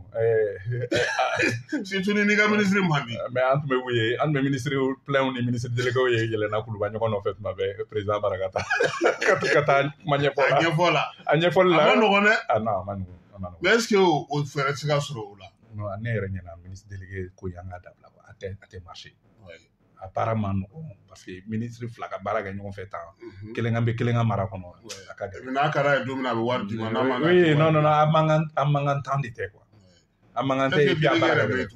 a bɛ yen dɛ primature la réforme voilà fɛn magistrature voilà madame Diko sisan an bɛna an ka baabu kuncɛyɔrɔ la n'o o y'a laban ye o ye courant ko ye courant ko kuma cayara dɛ ne ko tiɲɛ yɛrɛ la o wari de t'an bolo wa ubiyɛn mun de y'an sɔrɔ k'an bila nin dingɛ in kɔnɔ parce que an y'i ka laseli dɔw ye bɔlɔlɔ sira fɛ i ko ko fɔlɔ k'an tun bɛ courant min san n'o tun tɛ carburant ye k'o tun ka ca ko sisan k'a jiginna tuguni mun de nana ni nin bɛɛ ye. bon ɲɛfɔli b'a la c'est à dire waati n'a cogo de don nin fɛn ninnu bɛ kunbɛn de a bɛ fɔ ko gouverner c'est prévoir mais san 2002 ni ne yɛlɛla kuluba a tɛ nɔfɛ n ye occupé nin fɛn baaraba k'o labɛn voilà ni ye baara kɛ voilà an ye baaraba k'a la mais ministre min fana tun bɛ yen Ahmed Tidiane Semeka fana ye baaraba k'a la n'a ye baara caman kɛ ale tun bɛ yaala sufɛ mais a bɛ yaala sufɛ mais parce que a ka patron yɛrɛ tɛ téléphone ci Ahmed a ko kɛra cogo di kuran tigɛ bɛ yen fɛn mun bɛ yen mais donc ale b'a dɔn min bɛ a patron hakilina la patron b'a nɔfɛ donc a b'a suivi ale fana b'a suivi donc san 2002 Kassim ce qui s'est passé an ka barajiw tun bɛ courant min d'a ma o tun ye 100 sara la o tun ye 73 de an yɛrɛ ka yan Mali barajiw 100 sara la 73 de tun bɛ k'o la donc o kɔrɔ ko thermique groupe carburant taji bɛ kɛ minnu na o tun ye 100 sara la 27 de san 2003 a ɲɛna yɛrɛ ka tɛmɛ san 2002 kan barisa min bɛ bɔ barajiw la courant min bɛ bɔ barajiw la 100 sara la an taara fo 87 donc thermique jiginna 17 mais bi an bɛ joli la thermique ye 55 de i b'i miiri ka bɔ 17 la san 20 kana 55 la bi mais mun kɛra yan n'o cɛ covid bana nana dɔ farala taji sɔngɔ kan Ukraine kɛlɛ dɔ wɛrɛ farala taji mankan min bɛ Israéliens ni Palestiniens cɛ dɔ bɛ ka fara a kan halisa donc non seulement an ka consommation yɛlɛla donc an bɛ groupe minnu utiliser olu caman cayara donc taji sɔngɔ yɛlɛla o ma an ka barajiw ye mun sɔrɔ mais barajiw ninnu jɔlen don pratiquement y'a mɛn ko Selenge yɛrɛ tun tɛ ka marché ko sisan mais o fana bɛɛ ye wariko de ye o turbine ninnu parce que u sɛgɛnna non ko entretien ni réparation kɛ a musaka de ka ca a musaka de ka ca donc f'an ka fɛɛrɛ de ɲini an ka segin olu ma san wɛrɛ ka olu dilanni daminɛ kabini ɲina mais wari bɛ wariko problème ɲɛnabɔ fo ka wari de ɲini mun na t'o ta budget investissement na voilà c'est une bonne exactement mais état tɛ se ka a bɛɛ kɛ donc il faut état ni kɛnyɛrɛ o de ka baara kɛ mais ça d'un côté parce que n'i ye nin to état bolo a tɛ ɲɛnabɔ quoi ça doit ko ka capital waragata ouverture de capital mais an y'o fana kɛ o ma ɲɛ o n'an y'o kɛ o ma ɲɛ u taara n'a bɛɛ ye non san 2002 an ni entreprise dɔw jɛra canadiens ni tubabu u nana sɔrɔ international ni fɛn o y'o mɛn an y'o ye mais kɛnyɛrɛ y'o taara tuma jumɛn san 2018 dɔrɔn san 2018 de kabiri EDM créera octobre kalo la san 1960 la a ma deli ka kɛ jamana ta ye 100% fo san 2018 ani kɛnyɛrɛ o de jɛra tuma bɛɛ donc olu bɛ ka mun fɔ ouverture tun kɛra ka ban o ma ko ɲɛnama o ma fɛn de ɲɛ a ma ɲɛ de a ma ɲɛ parce que baara kɛcogo ma ɲɛ a baara kɛcogo ma ɲɛ fo k'a lajɛ de min ma marché an k'a lajɛ an ka kɛ jɛlenya la ni tilennenya la o de ka gɛlɛn ne t'a dɔn fɛn o fɛn de b'o gɛlɛya mais nafolo de bɛ fɛn in na nafolo de bɛ kuranko in na kojugu a taji ko n'a fɛn ninnu ani politiki ko b'a la kojugu o de yɛrɛ ka gɛlɛn bon ni décision politique ko in kɔni n'i y'a lajɛ san 2000 ani 21 kasi EDM ye wari fɛn fɛn bɔ 100 sara la 79 o taara taji san ani kuran san parce que n y'a f'i ɲɛna ko san 2021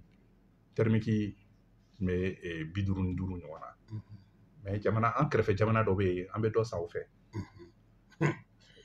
o fana ka juru b'an na bɛɛ de ka juru b'an na sa non mais n bɛ k'a fɔ nin ɲɛna bi o n ko juru min bɛ énergie la n k'a tɛ se ka lakali yɛrɛ mais producteur indépendant minnu fana b'an fɛ yan olu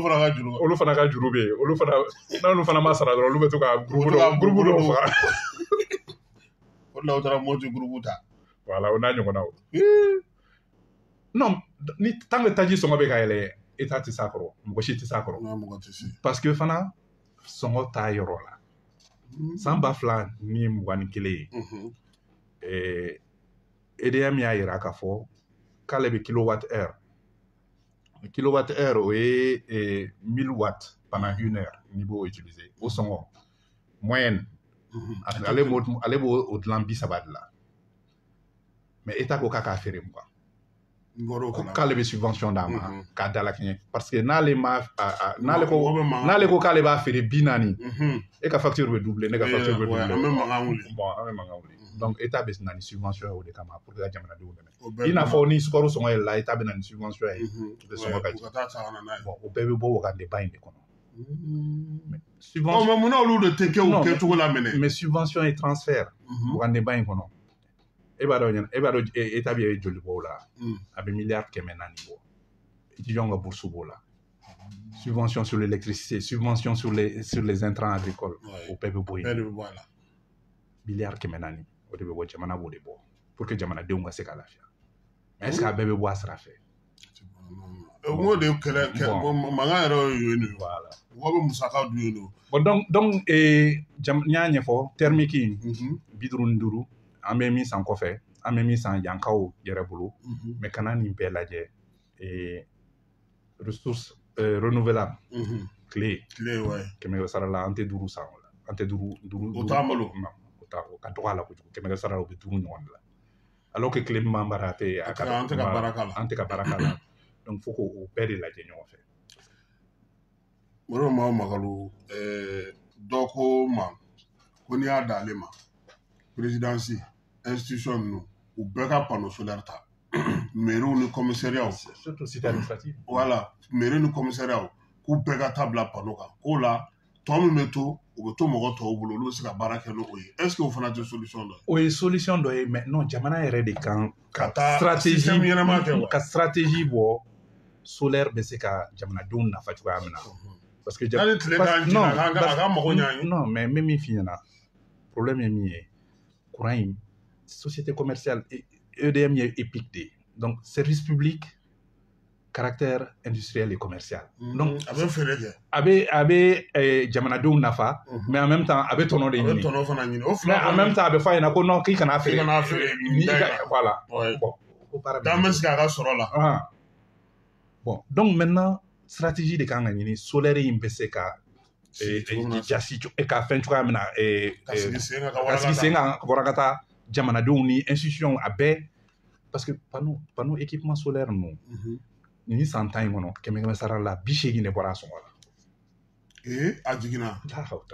I bɛ taa Maroc bi olu 480 mégawatts de b'olu bolo solaire la mais Chine yɛrɛ ye baara min k'a la mɔgɔ si ma k'a la solaire la. Non, ayi chinois minan bɛɛ bɛ Chine koyi. I ma deli ka taa Chine dɛ. Mais non ni da nɔgɔ man ka di o b'a d'i ma mais n'i bɛ ɲuman fɛ u b'o fana sɔrɔ. Ne ka dumuni dɔrɔn. Ayi chinois fɛn bɛɛ de. Fɛn bɛɛ de n'i taara Chine wari min b'i kun o b'o de d'i ma koyi. Mais bi. Non mais Apple ninnu ni fɛn ninnu minɛn fɛn fɛn bɛ feere Amérique n k'a bɛ bɔ Chine de. Mais olu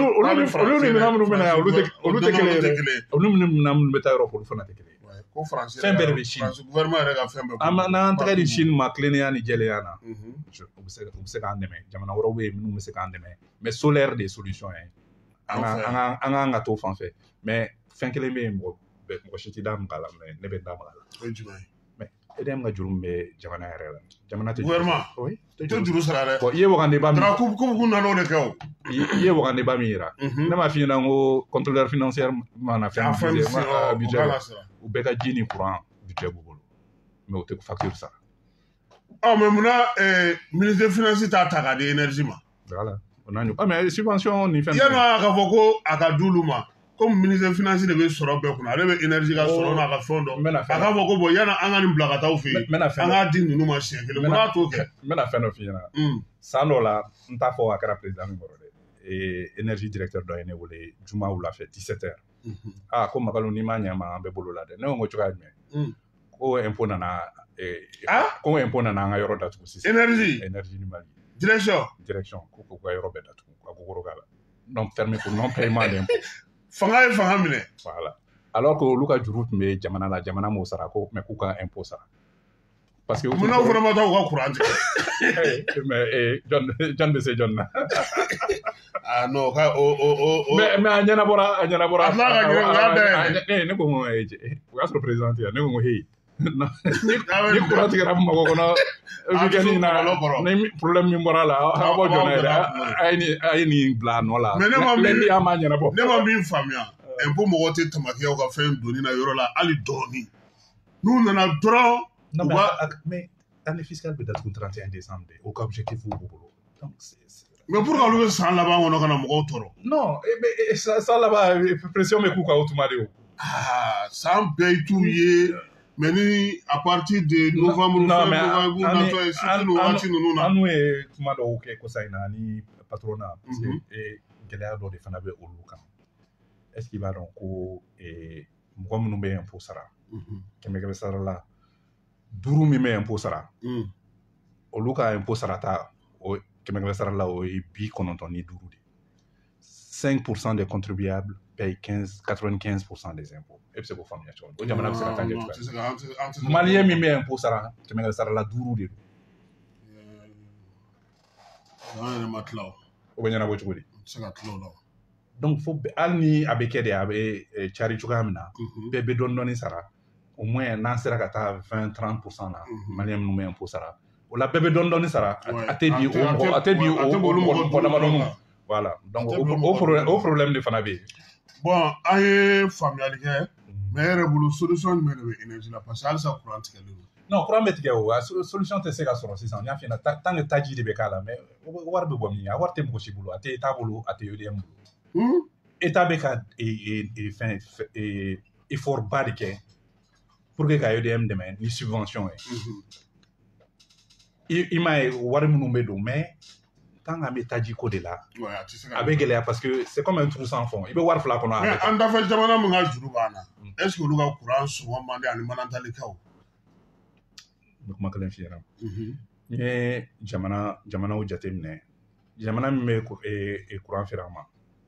olu bɛ courant dilan 65 francs 13 kilowattheure an b'a dilan 30 donc yɔrɔ danfaraba b'olu ni ɲɔgɔn cɛ danfara b'u ni ɲɔgɔn cɛ voilà donc tant qu'an bɛ a dilan ni thermique o dun tɛ se ka jigin o tɛ se ka jigin sisan non a bɛ continuer carburant bɛ continuer ka yɛlɛ o taji bɛ continuer ka yɛlɛ donc yanni san wɛrɛ cɛ an b'a lajɛ de k'an bolo ne bɛ ka ɲininkali min kɛ sisan kɔrɔ an ka mɔgɔ bɛ k'o jigira mun kan k'a bɛna ɲɛnabɔ ne t'a dɔn parce que ni fɛn fɔra cogo chargé de mission b'i kɛrɛfɛ chargé de mission ko k'u bɛ ka fɛɛrɛ ɲini mais e bɛ ka mun fɔ sisan o kɔrɔ an yɛrɛ tun bɛ courant sɔrɔ an ka baraji minnu na olu entretien bloqué don musaka min kan ka don o la o ka ca an dafɛ jamana minnu b'a feere an ma olu ka juru b'an na dɔw b'an yɛrɛ fɛ olu ka juru b'an na minnu bɛ groupe ninnu lu an ma an n'olu fana ɲɛmuru bɛ ɲɔgɔn na carburant ni gɛlɛya nana minnu bɛ groupe fana lu an ma olu fana bɛ k'u ɲɛ carburant dilaw fana olu fana ka carburant juru fana b'an na o tuma an bɛna kɛ cogo di solution bɛ se ka kɛ mun de ye parce que ne y'a ye dunko juguya ni yuruguyurugu min kɛra yɔrɔ in yɛrɛ la est ce que o ma yɔrɔ yɛrɛ tɔ faga mais o dabila o nɔgɔyara kosɛbɛ sisan mais a conséquences de bɛ yen voilà kɔlɔlɔ bɛ yen a kɔlɔlɔ bɛ yen halisa mais bon a bɛ taa dɔɔnin solution foyi tɛ yen solution ye ka taa musaka ka mɔgɔ ka juru sara non solution ye min ye jate la fo san 5 nin kɔnɔna la miliyari 500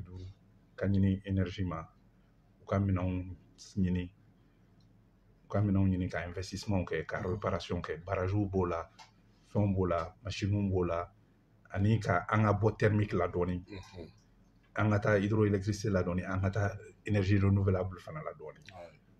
mais fo ka miliyari 500 de ɲini san 5 in kɔnɔ san o san a bɛ se ka kɛ donc problème ye min ye 100 sarala la mɔgɔ minnu bɛ courant ɲini n'a bɛ f'a ma ko demande 100 sarala la o ka ca ni 15 ye san o san mais énergie tɛ se mais vérificateur ye kabakoko dɔ sɛbɛn u ka rapport dɔ la ko san 2000 ni 16 ka taa san 2000 ni 19 na courant min dilanna parce que courant ye fɛn saba de i b'a dilan n'a bɛ f'a ma ko production i b'a sama ka taa n'a ye n'a bɛ fɔ k'a donni transport ka tila ka distribution ka cari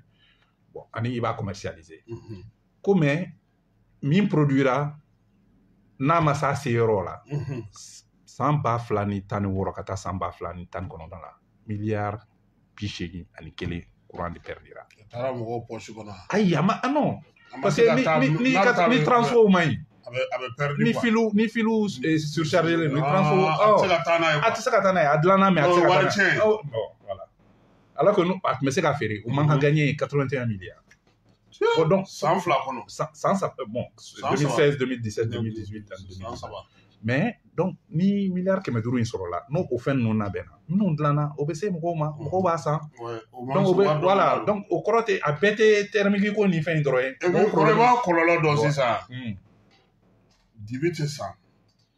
wari min kan ka ɲini o tɛ sɔrɔ maaw tɛ se ka courant sara komi kɔrɔlen parce que n'i ma min sɔrɔ i t'o sara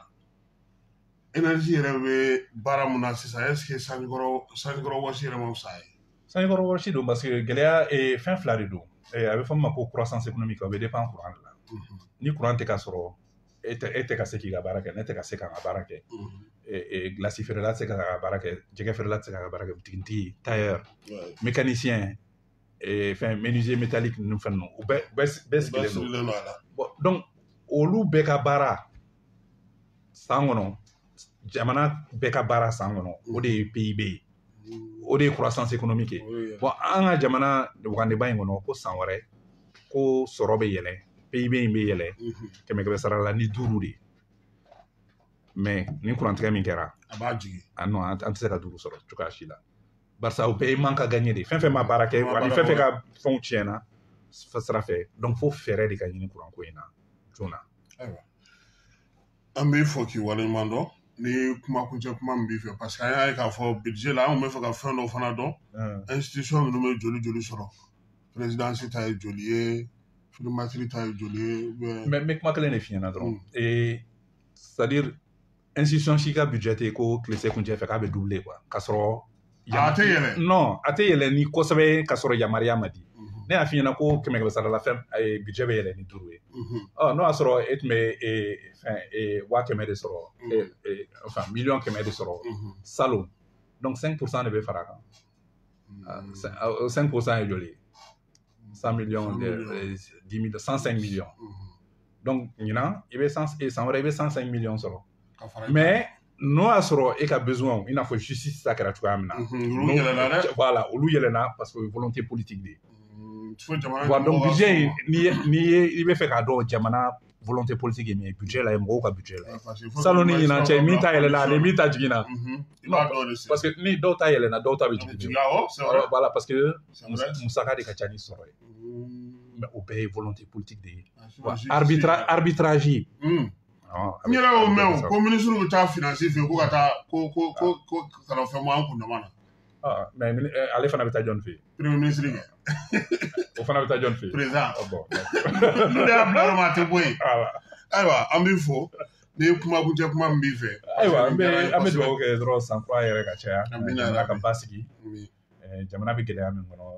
ce n'est que passager mɔgɔw ka muɲu dɔrɔn ka sabali n'an y'an tɛgɛ di ɲɔgɔn ma k'an hakili jagabɔ je crois qu'an bɛ fɛɛrɛ sɔrɔ a la maliyɛnw ka bɛn dɔrɔn je pense que n'o kɛra an bɛ fɛɛrɛ sɔrɔ an ka gɛlɛya ninnu bɛɛ la voilà donc n b'i yɛrɛ fo k'i waleɲuman dɔn an yɛrɛ b'i fo k'i waleɲuman dɔn k'a fɔ an lamɛnbagaw n'an filɛbagaw ɲɛna ko nin de kɛra tulo a n'aw ɲɛw garisɛgɛ Modibo Mao Makalu an n'a kumana min kan o ye Mali ye accord min dénoncé n'o ye fiscalité ye Mali ni Niger AES ale bɛ se ka wari kɛlɛ wa an y'an da don la budget national ka taa se kuranko gɛlɛya ma k'aw bɛɛ lajɛlen fo k'aw waleɲuman dɔn minnu ko sɔgɔlen don an na canal sanfɛ 583 la an b'o fana fo n'o ye Star FM ye Bamakɔ yan ale ni Sikaso radio tɔ minnu fana sɔgɔlen don an na Mali fan 14 fɛ ani Bamakɔ kɔnɔna na Excellence FM 99.1 ale ni Ulei FM o fana bɛ Bamakɔ yan 89.6 k'olu bɛɛ lajɛlen fo k'u waleɲuman dɔn Jabaraniw olu caman bɛ an yɛrɛ ka studio kɔnɔ yan min ye Misabu ye ale bɛ yan Danaya bɛ yan ka taa se Kabala ma an b'aw bɛɛ lajɛlen fo k'a fɔ ko bi Modibo Mao Makalu ale de tun b'an bolo a nana ka na an ka kɛnɛ in ɲɛnamaya yaasa aw ka se ka faamuyali kɛ sɔrɔ ko la an ka jamana kɔnɔ ani an ka kuranko gɛlɛya la a k'an bɛn sini ni Ala n'a kira sɔnna a ma